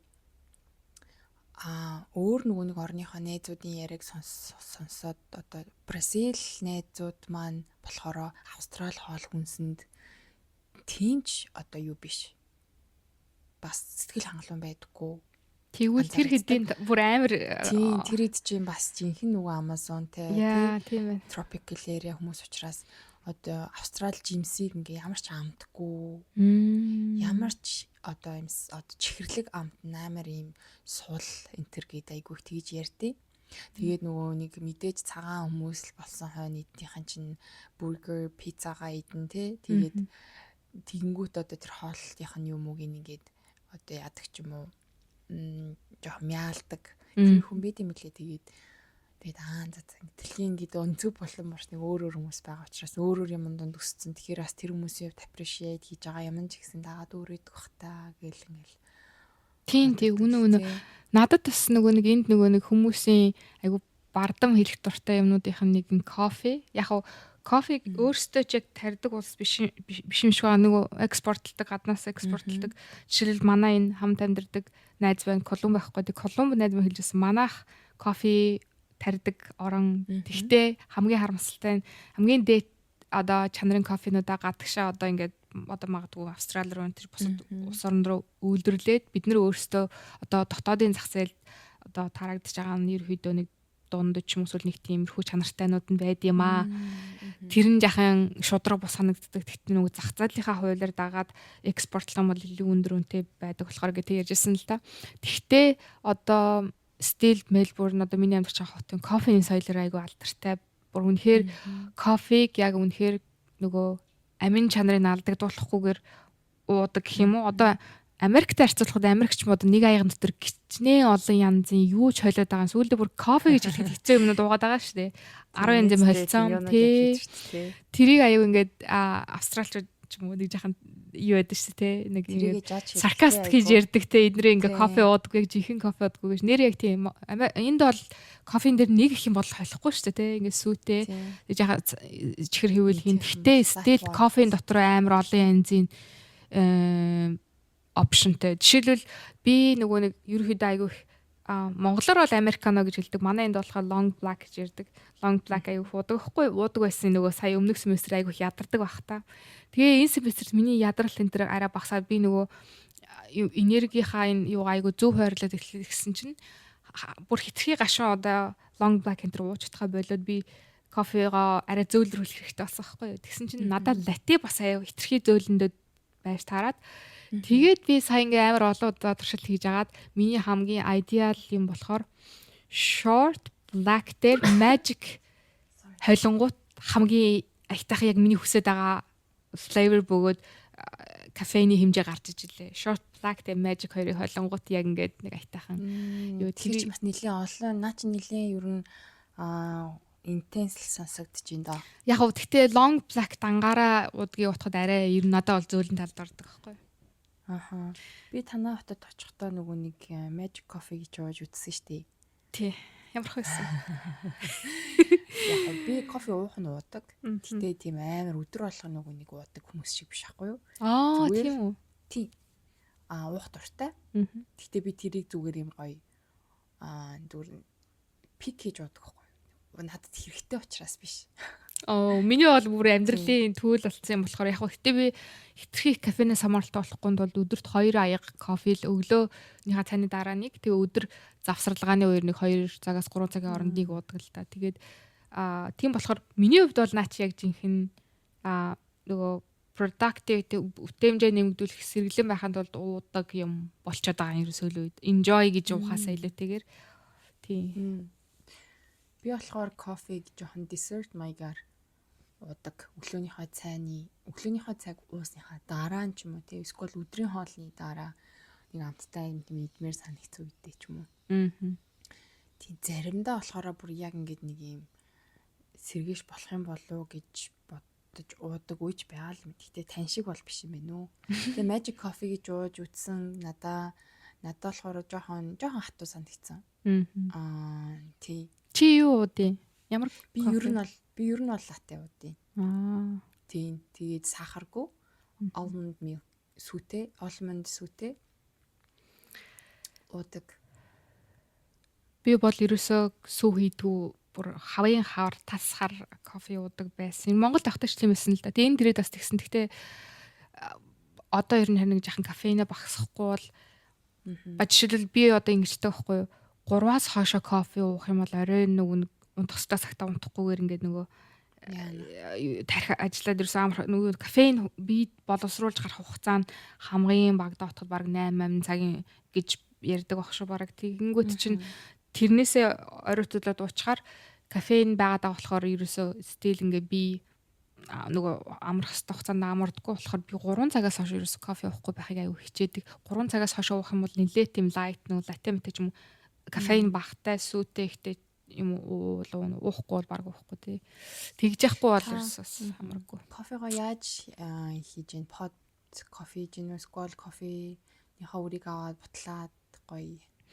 Би тийм амар хичээл зүтгэл гаргадаг юм аа. Би одоо нөгөө нэг call center-т байдаг нөгөө мунтгалцсан кофенуудаас авдаг. Тэгээ яг амар эхний хэдэн сарда би чинь бар аюух туршилт хийж аваад одоо ерөөхдөө нэг ганц 2 уудаг нэг ийм сонголттой өөр над таардаг кофе олоод авсан болохоор тэрийгэ кофе подер ингээд нөгөө чанаад уудаг. Өглөөнийхөө кофег тэгж уучаад сургууль дээр очих дээр бол за тэгээ оюутан хүн байна да хямдхныг нь бодох юм бол 7-Eleven-ээс хаяад ороод уучдаг. Заримдаа сургуулийнхаа кофе шопоос уудаг. Тэр нь чинь үнэтэй шүү дээ. Яг үнэглэхэд $5-6 гэдэг баг шүү. 7-Eleven их чинь жижиг хэмжээгээр ах юм бол 2, дунд хэмжээгээр ах юм бол $3 ч юм ингээд үнийн зөрөө гарч идэг болохоор баг заримдаа 7-Eleven-ийн кофе гологдохооргүй гайгүй санагддаг надад бол. Тийшээ ороод кофе аваад уучдаг ер нь бол. Тэг яг хаяада нөгөө нэг чи дээр нөгөө зах явах дуртай гэж би бас хаяада зах явах дуртай нөгөө хаяа эндээс уурга 2 сар тутамд уурга магнезиум би тогтмолуудаг. Тэрийгээ энд байдаг Victoria Market-аас авдаг аахгүй хотын төвд. Тэгээд манайхаар бараг нардуу шиг зах юм том захсан шүү дээ. Сайн сүлд очихтой нэрээ Victoria Market-аас орж үзсэн. Тийшээ очихдоо тий. Тийшээ очихдоо яг гоё кофег бол enjoy хийх гэж нэг гоё юм идчихэд араас нь кофе уугаад тэгээд ингээ нэг жахан тэр хараа wandering around тэгээд хүнснийх нь хэсэг нь надаа Mercury санаанд оруулаад үзсэн шүү дээ. Тийм үү? Тий, яг нэг Mercury-гийн лангуунаад нэг тийм байдаг байсан да одоо сүйд жоохон бахад нэг мэдгүй би тэрийг бол анзааргүй. Тэгэд яг манай тэр чин жахан tourist area хүмүүс жуулчд аяг их очдог байхгүй юу? Тэрнээс гадна өөр бас захууд байдیں۔ Өөр жижиг сажиг захууд. Тэр болгонд бас өөр ингэсэн аяг гоё урамсгалтай. Зардаг юмны төрөл нь бас арай өөр юм л шүү. Би бас хэд хэдэн өөр захууд дээр очиж үзчихсэн. Тэгээд би бол зах руу манай хол учраас захаас хүнсээ цуглуулж чаддаг юм аа. Тэгэд сонио шүү. Би нөгөө Монголд зах гэж ярихаар юмнууд айгүй нөгөө дэлгүүрт байдагс илүү хямд гэж боддоо шүү дээ. Ер нь автоматар. Тэгэд тэгсэн чинь эсрэгээрээ энд юу зах нь арай илүү үнэтэй. Ягаад тэгэхээр юмнууд нь амар фреш байдаг болохоор өдөртөө зараад дуусчдаг болохоор арай жахан үнэтэй. Супермаркет эсрэгээрээ жахан хямдхан байдаг ч юм уу. Надад тийг санагдсан. Тийм. Яг тэгдэг шүү. Маркетууд тэгээд манай энэ ч болохоор бас хагас бүтэн сайнд маркетууд гардаг. Одоо жишээ нь яг сайн хэлчихсэнтэй адилхан. Фиш, ноонууд энэ төр гардаг байхгүй юу? Мгм. Дүүрэгт. Мгм. Тэр бас аюу гоё ингээд хагас бүтээсэн өглөө эрт босох юм бол маркетаар яваад гоё бүр шин таалахч байд юм уу, шин ногооч байд юм уу, шин зүйн баалж байд юм уу, дөнгөж шин шахсан ингээд хям бэкн юу ч байд ингээд бүр байгаа бүх юм нь л шин. Мгм. Тэгээ тэр нь аюу гоё. Тэгээ тэнчэнс ингээд бас дэлгүүр гэжтэй. Тэр болохоор яг завхал ерөөсөө бол байнга байдаггүй. Зүр юм одоо цэцэрлэг түрээлэн ч юм уу парк ахгүй юу? Тэрийг заахад маркет болж гардаг ахгүй юу? Аа. Тэрийг болохоор тийм ингээд одоо бүтэн сайнны маркет гэдэг юм уу? Аха. Тэгээ гардыг тийм. Манай нөгөө монголч намар болохоор нөгөө шин ургацныгоо зардаг юм циркийн урд зардаг талбай дээр ч юм уу өсөдөр барилгын талбай энэ төр зардаг байхгүй яг тэрнтэй төстэй юм шиг байна. Тийм. Ер нь бол нэг тиймэрхүү vibeтай. Гэхдээ эндхийн завхууд ч угаасаа өглөө 6 цагт онгоогоод өдөр 3 цагт хаадаг байхгүй манайх бол танах хэдэ. Манайх чинь бас л адилхан дөө. Өглөө эрт нэгээл тэгээл эрт таачдаг. Яг хідэн цагт таадгийг яг сайн мэдэхгүй байна. Тий. Манай надтай ойрхон нэг айгу гоё юу жимсний зах байдаг 24 цаг. Хаадаггүй. Nice. Яна тийм хаан тийм юм байд юм. Манай энд байхгүй гэдэг нэртэй ахгүй. Ян гоё юм бэ. Shopping outlet ахгүй юу? Аа. Outlet-ийн яг үүдэнд нь ингээд нэг юм жимсний зах ахгүй юу? Гадаа байдаг. Тэг дотор ч ихсэн ингээд хагас юмнууд нь байж идэг. Тэгээд шүүн ингээ очихоор хаадаггүй. Тэг би нэг нэлийн орой нэг 12-ийн үед нэг удаа очиж үзсэн. Дөнгөж ингээ шин юмнуудаа задлцсан. Шүүн болохоор бараага буулгадаг болохоор. Бараага буулгад юм лээ. Nice. Тийм аюу гоёсэн. Хин гээд амар олон хүн ер нь бол хөвчлэн амар завгүй ярья. Тэг яг шүүн очсон чинь ингээд амар хүн бахтай. Дөнгөж шин ногоонууд жимснүүдээ ингэ зааталж байсан. Гоё юм бэ. Наад чинь би өстой үнэхээр энд манад тийм 24-ийн жимс зардаг газар мэдхгүй. Би наадах чи хятадд аягүй хан зардаг. Хятадд ингээд аягүй их жижигэн ийм жимс зардаг тиймнүүд тий байдаг. Тэ манай энд бол харьцангуй вирусыг анзаарч байгаагүй. Манай иргэн тойронд бол нэг их байдаг. Байвал би ч одоо баг өдөр болгон ороод хам мөнгө өрөөд дуусах юм шиг байна. Тэгтээ яхав дээ гомдлох юм бас гомдлоод их юм манай коус 11 цагт хаадаг л да. Пүүх тийм үү. Манай гэрээ хажуугийн коус 11 цагт хаадаг. Орой хаад юм шүү дээ. Тий. Өглөө ч гэсэндээ баг 7 молоо гэж жонгодог байх шүү. Коус ер нь яг урт цагаар хаачиж. Манай хамгийн орой супермаркет 9-өөс хана. 10-аас хаадаг нэг супермаркет байдаг юм байлаа. Тэгтээ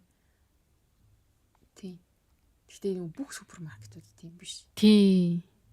Ихэвчлэн одоо чи надтай ингээд ойрхон байдаг нь бол 7-оос хана. Манайхтай ойрхон байдаг нь 7-оос хана гэдэг. Тий. Тэгээ бодохоор бас ингээ гоё юмнууд зөндөө их байна уу ярих юм бол те. Өдрөө ярих гэж явж байснаа. Зах хараа хоол ярих. Хоёлаа ч өстой. Ялцчихгүй холбогдчихлаа. Тий, хоёлаа ч нөгөө хоёул хоолнд хүнсэн тачвал бүдлэгдэх хүмүүс болохоор бас тэг их шиг боллоо доо. Харин өөр өдөртөөгөө холбоотой гоё юм байна уу ярихаар. Өөр өдөртэй холбоотой. Өдрийн тэмдэглэл хөтэлдэг. Nice. Нандэр чи хоёлын дээр бас ярих юм байгаа юм шүү. Одоо ярих юм уу? Яах вэ? Мэдгүй. Хэр их танд юу орж ирв? За яг чи чамаг ихлээ хоёлоо сонсоо. Тий нөгөө өдрийн тэмдэглэлээ гэхдээ би өдөр болгон хөтэлдэггүй л дээ. 7 хоногт нэг удаа ер нь бас тэгээл нөгөө нэг дураараа байх дуртай хүн чинь тэмдэглэмээр санагдвал тэмдэглэнэ. Тэгээд угаасаа одоо ажил дээрээ хүнтэй ингээд юм ярина. Тэгээ ер нь хичнээн ганцаараа байдаг учраас заримдаа бас ингээд хүнд ярмааргүй зүйл байна. Тэр мэрийг ингээд тэмдэглэхэд угаасаа өдрийн тэмдэглэл чинь ингээд тиймэрхүү үедээ гоё штэ тий. Тэгээд би саяхан юмаа янзлж агаад дөнгөж ирснийхаа үед биччихсэн тэмдэглэлийнхаа төвтрийг олсон байхгүй юу? Тэгээ уншсан чи амар гоёсэн. Амар их зүйл өөрчлөгдсөн мөлий. Зөв. Богино хугацаанд Өөрийгөө яаж ингэж нөгөө энэ хугацаанд ингээд тий evolve хийж байгаа харах боломж гарсан юм шүү дээ. харсан. Тийм тэгээд тэр ингээд л тэгчмээр шүү ялгуунаа. За тэгээ шүү ингээ шүү гэдээ айгүй их бичсэн үрхий. Гэхдээ тэр юмнууд чинь бийсэн ба ингээ яг тэрийг тийм яг бийсэн тэгдэм байлээ. Би бүр ингээд бодсаахгүй. Одоо ингээд meditation дээр шүү дээ ингээд бясалгал гээл хүмүүс ярингуул ингээд чимээгүй суугаад гэж бодохгүй байх гэл ингээд нэг тиймэрхүү юмуд боддог шүү дээ. Тэгээд би ингээд медитейшнтэй холбоотой зүйлүүд айгүйх ном сонио юм хүмүүсшаал ер нь айгүйх ач холбогдол өгж байгаа байхгүй. Тэгээд энэ дараа ярих боломж гарах байх. Тэгээд тэгсэн чи ер нь бол бясалгал гэдэг нь болохоор энергийн төвлөрөл гэж яриад байгаа байхгүй. Ямар нэгэн юмд энерги төвлөрүүлэх. Хэрвээ одоо та өдөр тутамдаа ямар нэгэн юмыг сайн муугаас үрч шалтгаалаад дахин бодоод байгаа бол тэнд энергийн төвлөрөл буюу бясалгал явагдчихна гэж хэлж болох байхгүй юу? Мууч юмд ингээд төвлөрүүлээ энерги хоримтлагдаад ах юм бол тэр бас нэг юмд хүргэнэ. Тэгээ би бодоод за тийм юм бол одоо ингээд өдөр тутамд бясалгаад бодоод идэг юмнуудыг нэг нь бид хэд одоо гүйцээж бодлыг юусоо боддгоо.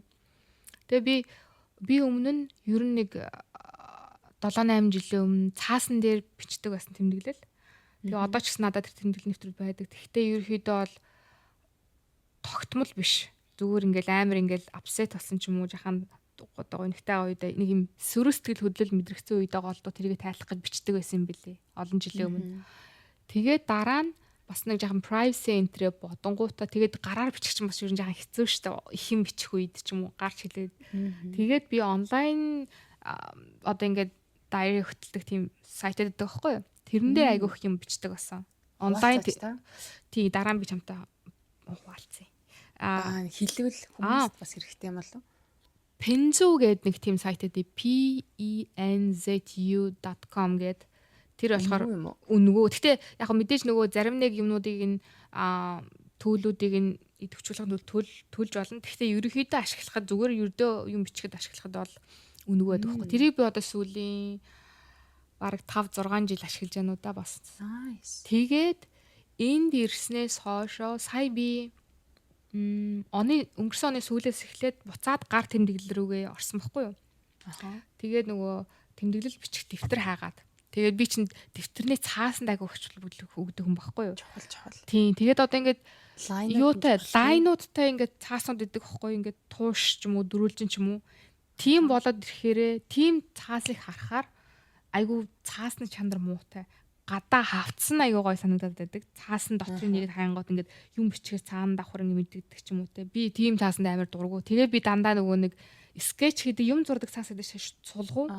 Тийм цаастай дэвтэрэнд айгуу дуртай байхгүй юу? Тэг би ер нь одоо энэ ч хичээл хийхдээ би бас айгуух гараар юм бичиж нөгөө хичээлүүдийнхаа юмнуудыг хоорондоо холбоо тэмдэглэдэг. Дандаа би тийм цаасан дээр бичдэг.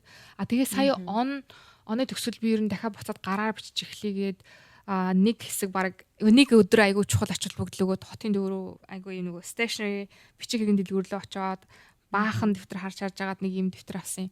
Тэг яг цаас нь 100% сэтгэл хүрээгүй 80%. Тэгээд яг тэрний нэг гол юм нь болохоор нөгөө өдөр бичих тэмдэглэл нэг хуудсыг нэг өдөрт бичнэ гэдэг өдрөөр он сартаг ингээд 365 гингүүт баг айгуу 100 хуудастай энэ дэвтэр авсан байхгүй юу? Тэгээд би тэр дэвтрээ бичиж эхэллээ. Яг өмнө нь би эхлээд тэр дэвтэр дээр зөвхөн ийм талархал, урмын юмнууд бичнэ гэж бодож авсан байхгүй тэр дэвтрийг. Тэгсэн чинь нэг хэсэг тэгж авлаа. Тэгсэн чинь амар сонин performative худлаа зүгээр ингээд би тэр дэвтэр дээр бичих ёстой гэдэг утгаараа ингээд юм бичигдээд байсан байхгүй. Тэгээд дараа би ер нь journal энэ тэмдэглэл хөтлөхийг яаж хийх вэ? Яавал илүү надад нөгөө нэг бүр ингээд бодлоо хүн чинь нөгөө эргцүүлээд маягтай хийвэл айгу зүгээр надад байгаа байхгүй. Гэтэл миний эхний ээлжинд дандаа урам гэдэг утгаараа нэг юм сонио. Жахан тийм performative шинжтэй болоод тэгэх ёстой гэдэг ч юм эсвэл би нэг тийм юм болоод ирсэн. Тэгээ тэрний дараагаас эхлээд би зүгээр нэг ердийн өдрийн тэмдэглэл хүмүүс өдөр тутмын болсон үйл явдлуудаа бичдэг шүү дээ. Тэгш нэг хэсэг явсан юм. Одоо би арай өөр юм байдлаар тэмдэглэл хөтэлдэг болоод байгаа. Тэр нь болохоор одоо ингээд хүний толгойд явж байгаа бодлоо чи бас өмнө ярьжсэн те 80 70 80 90% ч юм уу дандаа нэг юм ингэ давтаад бодоод байдаг юм repetitive юм давтагдсан бодлоод их яваад байдаг гэсэн шүү дээ. Тэгээ би тэр бодлууд чинь хэрвээ сөрөг байгаад ах юм бол тэрэндээ хүн живээд унах байхгүй юу, депрессд байхгүй юу. Тэгэхээр яагаад тэрнээс гарч тэрийг яаж одоо ашигтай байдлаар эргүүлж болох вэ гэж бодсон чинь би нэг одоо давтагдаад байгаа бодлуудаасаа нэгээс хоёрыг өдөр сонгож аваад надад одоо чухал би яагаад энэ талаар олон дахин давтаад бодоод нэхэр надад чухал болохоор ч юм уу те байгаад байгаа штэ. А гэхдээ давтагдсан бодлуудын сул тал нь ерөөсөө гүйцээж тэр бодлыг цаашаа үргэлжлүүлж бүр ингэж deep down бодтгоо зүгээр л ингээл дахин л нэг өнцгөөс нь л бодоод байдаг гэсэн үг. Одоо тийм болохоор би ингэж бодсохгүй. А хоёр одоо толгойд эргэлдэж байгаа бодлыг сонгож аваад тэр бодлон дээр жахан эргцүүл анализ хийгээд би яагаад ингэж бодоод байгаа энэний цаана юу болоод байгаа юм гэдэг ч юм уу те энэнийг эсвэл би одоо ямар утгаараа одоо энэ миний толгойд ингээд дахин бодогдоод байна гэдэг цаашаа үргэлжлүүлж бодоод дуусгах нь тэр бодлыг дуусгах хэвээр би гарц гаргалгаа ч юм уу эсвэл би энэ тал дээр юу гэж бодох хэвээр ч юм уу те ямар нэгэн одоо ийм мэдээллийг сонсцсон тэр надад сэтгэл үлдээсэн гэж болно шүү дээ. Гэхдээ тэр сэтгэл үлдээсэн гэдэг нь тэр бодлыг би өөрдөө шингээж авна гэсэн үг юм аахгүй гэсэн үг юм уу гэдэг ч юм уу те ингээд ийм шийдвэр гаргах процесс явагдаж байгаа байхгүй тэр бодлыг бодож дуусгаад за ийм өчтэй байсан юм аа ингэ хэвтэй байсан юм байна ингээд дуусгаад цэг тавиад хаагаад тэр талаар би дахиж бодох шаардлагагүй. Тэгэл nice тэр өдрийн ингээд миний өдөр окей би хоёр чухал бодлыг үүсгэгээд бодчихлоо. Одоо тэгээд бусд нь зөвөр үйлээрээ энэ дотор ингээд хөвдгөөрөө хөвөөл явж ийн үз. Тэр хоёр чухал бодлоос авахгүй миний хувьд. Тэрийг би ингээд nice гоё ингээд ямар нэг юм болгоод эргэцүүлээд гаргаад produce хийгээд бүтээгдэхүүн гэдэг шиг ингээд үг болгоод гаргацсан. Надад бүр амар сэтгэл амар болчтой байхгүй юу? Тэгж тэмдэглэл хөтөлсөн чинь надад бүр амар ингээд үнэхээр ингээд би энэ дотор байгаа олон орооцолсон бодлуудынхаа учир зангилааг олоод тэрэндээ утга өгөөд эсвэл тэрэндээ ямар нэгэн дүгнэлт хийгээд эсвэл тэрэндээ юу ч дүгнэлт хийхгүйгээр зүгээр л ийм болоод байгаа маа гэд ингээд ажиглагт ч юм уу амар дөхөн болсон. Одоо би дандаа тэмдэглээд хийж хөтөлтөө болсон. Nice. Гой гаргалгаа энэ тий бас нөгөө нэг ижилхэн нэг угаасаа тэгээд иддэг штт. Нэг юм бодогдоол идэх шүү дээ. Угаасаа хүн 15 мянган бодол боддог гэж байгаа хүн өдөрт. Тэрнийх нь 80-аас 90% давтагддаг гэхээр өстой хайрын чимшиг, хайрын энерги чимшиг, хайрын цаг хугацаа чимшиг бодоод байгаагаа бодохоор тэрийг болохоор наад дараагаар чин гоё ингэдэг гоё юм үр бүтээлтэй болвол чихээсээ гоё юм ин тэ. Тийм тэгэл яхаа тэг гол нь би тэр тэмдэглэлүүдэд буцаагаад унссан чинь тухайн үед миний толгойд эргэлдэжсэн юмнууд үнэхээр чухал байсан юм байлээ. Яагаад вэ гэхээр би тэгээд нэг бодоод ингээд шийдвэр гаргаад дууссны дараа тэрэн дээр тулгуурлаад би бас нэг юм хийж эхлэхэд исэн байгаа байхгүй юу. Заримдаа би нэг юм талаар бодоод зүгээр л бодож байгаа гэж бодоод ингээд бичээд орхисон чинь тэр бичиж орхисон бодол дээрээ тулгуурлаад би амьдрал дээрээ шийдвэр гаргаад яваад исэн байлээ. Тэгэхээр айгүй ингээд шийдвэр гаргах процессаа илүү хүртэл амар ингээд logical хэрэгцүүлэлтээр тулгуурлаад яваад тэгээ би бясалгалын талаар хүртэл хэдэн сарын өмнө би ингээл нэг баахан confusing бичсэн яваад тэрийгэ дахин сайжруулаад дараагийн өөр нэг 7 хоногийн дараах нэг тэмдэглэл дээрээ арай нэг өөр төвшний юм бичээл тэгж явсараа байгаад одоо миний одоо амьдралд айгу ингээд чухал юм байна. Би энэ тал дээр одоо сайжрах хэвээр тогтмол хийх хэвээр юм байна ч юм уу те энэ тал дээр бүр ингээд гүнзгийрүүлэх хэвээр гэдэг нэг тийм ерөөхий үзэл бодлыг өөртөө шингээгээд авсан байгаа. Өмнө нь миний бясалгалын талаар боддог байсан бол алдаатай байсан юм байна, дутуу байсан юм байна. Одоо shallow байсан юм байна гэдэг би мэдээд ирж байгаа байхгүй тэр олон бодлуудынхаа дүгнэлт дондоос би болохоор бясалгалыг юу ч бодохгүй байх тасгал юм байна гэж боддоо шүү дээ. Энэ тал дээр бүр үнэхээр баг тустай эпизод хийсэн дээр миний бодлоо. Би одоо бүр яг одоо нэг аюу гой ном уншиж байгаа. Тэр номон дээр би бүр үнэхээр ингээд юм одоо бясалгал гэдэг чинь айгүй ийм нэг тийм controversial гэдэг гэх юм уу? Нөгөө яагаад гэхээр бясалгал ярангууд яалтчгүй шашин яригдаад явчихдаг байхгүй шашинтай айгүй холбогдоод явчихдаг. Гэхдээ тэр шашны концепцийг тасалж аваад яг шинжлэх ухаан талаас нь судалгаа хийсэн амар 2 том юм Harvard эрдэмтний нэг ном Altered Traits гэдэг нэг ном би уншиж эхэлж байгаа байхгүй юу. Бүр яг судалгаан дээр шинжлэх ухаанч байдлаар бясалгал яг яад юм бэ? Тархинд юу болд юм бэ гэдэг дээр ингээд айгүй ингээд 20 30 жилийн судалгааны үр дүнгээ ном болгоо бичсэн. Тэр ном надад айгүй их таалагдсан. Би тэр номыг орой нөгөө оронд орохоос өмнө 30 минут явуулдаг. Миний нөгөө ном унших хэм маяг гэдэг чинь нөгөө явж цавын цаанаа дэлгэцтэй өрсөлдөж байгаа байхгүй. Дэлгэц хэдэн минут скроллох уу, ном унших уу гэдэг тэр болонгууд тэр ном үнэхээр сонголт хийх болонгууд тэр ном нь шидэ миний унших ёстой ном биш. Үнэхээр уншихыг хүсэж байгаа бүр ингэ сонирхож байгаа ном байх юм бол би өөрөө ирэхгүй уцаа хойшоо тавиад тэр ном руугаа орох шаардлагатай болж байгаа. Тэгэхээр би орой унших ном хамгийн ингэ миний үнэхээр уншихыг хүсэж байгаа бүр ингэ passionate номоо сонгож авч уншчихад үнэхээр дэлгэцийг ядан дэлж илээ. Харин тийм. Инээдтэй. Утасны дэлгэцний ирээлээ гэдэг дээр яг нэрээ аль болох баг харалтахыг боддог шүү дээ. Та яадаг вэ? Ер нь би болохоор заримдаа яалтчгүй ингээд хамаг ажил утсан дээр явах үе байна. Тэгэнгүүт ингээ ядардаг. Би болохоор ингээд утсаа амар ингээ өөрөөсөө хол жоохон мартах дуртай. Ер нь ашиглахгүй байвал хэрэггүй байвал одоо утсан дээр ямар нэгэн зайлшгүй юм хийх шаардлагагүй л бол. Гэхдээ ингээд бас ингээ бидний амьдрал чи яг утаснаас холбоотой болчиход нэг юм мэддэг шаардлагатай болонгууд чинь лаптоп нээж яхаар за гэл утаснаасаа харж ийн те.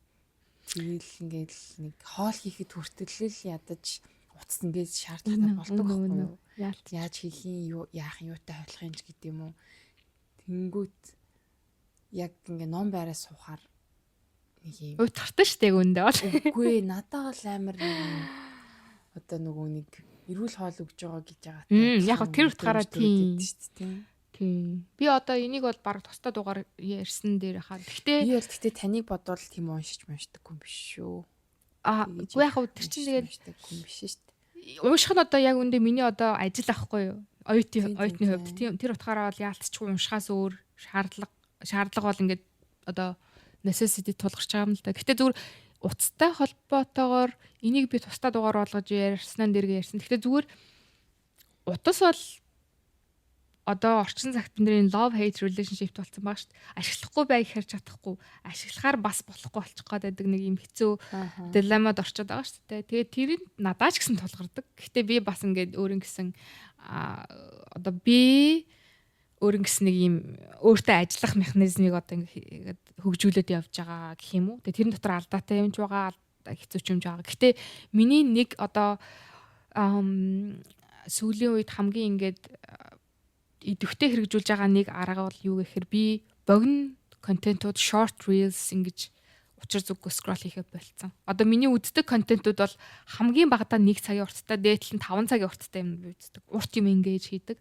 Тэр нь болохоор жишээл нэг сэдвийн хүрээнд би илүү ингээд нухацтайгаар тэрийг ингээд ухах тэр тал дээр илүү одоо юу хэмтэй арай илүү гүнзгий төвшинт тэрийг ойлголт авахд одоо тусалдаг нэгдүгээрт, хоёрдугаарт тарих өөрөө ингээд богинохон хугацааны ингээд 30 секундын, 60 секундын одоо ийм reward system-ээр ажиллаад яваад ах юм бол тэрнээс допамин аваад яваад ах юм бол бидний ерөнхийдөө overall төвлөрөх ч юм уу те инээ тэрэ сайн одоо сэтгэл зүйн өрөөдөнтэй холбоотой ч юм эсвэл анхаар төвлөрөлттэй холбоотой маш олон юмнууд сөргөөр нөлөөлдөг байхгүй юу. Тэгэхээр ерөнхийдөө бол тэгээд одоо жишээлбэл хүмүүс ингээд нэг ийм үзэл хандлагатай болцсон ч юм уу нэг юм ингээл за ингэдэг юм байна гэж ойлгоцсон яваад байгаа ш. Тэр хүмүүс чинь тэрийг яаж ойлгодог вэ? Зүгээр л ийм параграф уншаад ч юм уу 60 минутын одоо олон reel уншиж явсараагаа сүүлдээ нэг тийм дүгнэлтэнд хүрчээд байгаа байхгүй юу?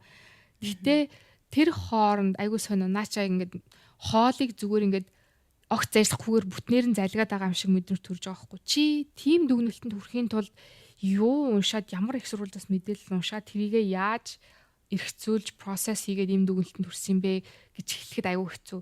Зүгээр л нэг short параграфууд уншаад 60 секундын нэг TikTok бичлэг үзэж явсараа гал ингэдэм байштай гэдэг бодол төрнө гэдэг чи одоо юу гэсэн үг вэ? Тэр чи одоо захаас амар хямдхан материал аваад нэг гачгаа хувцс хийгээд тэмүүдээр зарж байгаа юм шиг надад мэдрэмж төрж байгаа байхгүй юу? Анханасаа чиний ашиглаж байгаа материалч тэр тэрийг боловсруулж байгаа тэр үйл явц тэр бүгдээ хямдхан, бүгдээ тийм шалуу хөнгөн юм болоод байгаа байхгүй. Тэгэхээр тэрний тийм материалаар хийгдээд тийм процессор явагдсан бүтээгдэхүүн хэр чанартай байх вэ те?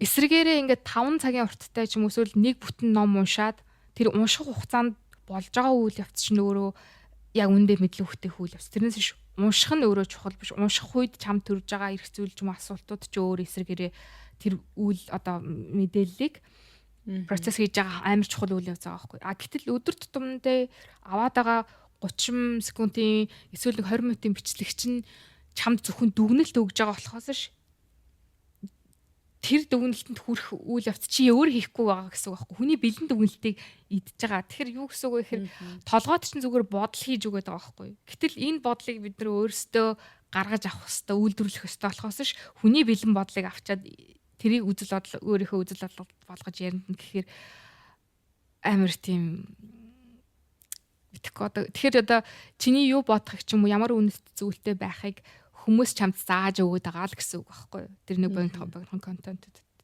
Тийм байж болохгүй учраас л тэр ядаргаатай одоо хүнд хүчээр ажлыг өөрөө хийх хэрэгтэй. Энэ бол хүн даатгаж болохгүй үйл явц. Миний хувьд. Наатахаас ч яста тийм хүм болгоо холдож ин да тий. Тийм. Харамсалтай. Хөө одоо юу болж өөрчлөгдөх юм бол бас стил амар асуулт хിവэрэл байгаа хат тий. Энд гэхдээ яг тусдаа бас ярил амар олон юм хамагдаад яригдах боломжтой сэдв юм шиг санагдлаа. Нэлийн том. Энэ бол үнэхээр том сэдв хэмжээнд биш бүр дээр хэмжээнд дээр хастай сэдв юм шиг байна тий. Тэрэн дээр би ч гэсэн бас нөгөө нэг би бас одоо энэ бол одоо миний хувь хүний үзэл бодол болохоор би л дотроо бодоод яваад ингээд яваад байгаа нь зөвхөн би ингэж бодоод байгаа юм уу? Бусад хүмүүсийн нэг ингээд аль хэзээ анзаарсан байгаа юм уу? Байна уу гэдэг дээр чамаас ч гэсэн асуумаар ярмаар зөвлөлтмөр одоо ийм хүсэл төрж байгаа. Тийм болохоор угаасаа дараагийн доогоорууд дээр энэ дээр бүр хангалттай их юм ярих боломжтой.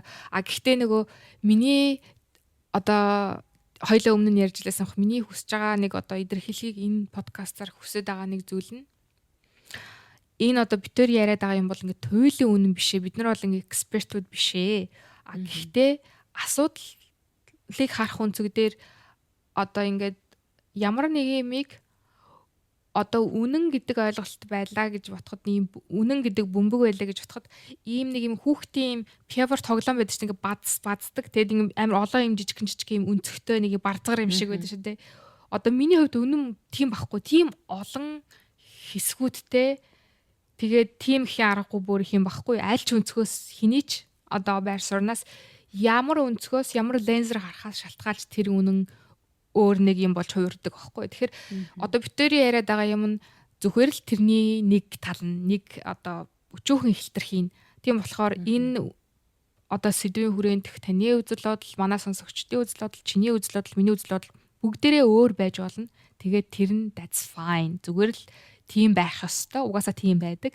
А гэхдээ одоо чиний үзэл бодол буруу, миний үзэл бодол зөв, эсвэл хүмүүс буруу яриад байна гэдэг юм ерөөсөө байхгүй. Зүгээр л бид нар өөр лензер хараад өөр дүгнэлтэнд хүрж байгаа. А гэхдээ тэр нь дундаа минийх бол 100% зөв бишээ, энд өөр бодолтой хүмүүс байж болдсон байна. Тэр хүмүүсийн бодлыг бас ойлгох гээд үзвэл арай илүү асуудалд хандах хандлага маань нэг ленз биш 2 ленз магадгүй 3 ленз болж төрөлжих юм болов гэд утгаараа л би бас энэ подкастыг хий гэж бодоод тэг ингээ яриа сууж байгаа. Зөв nice.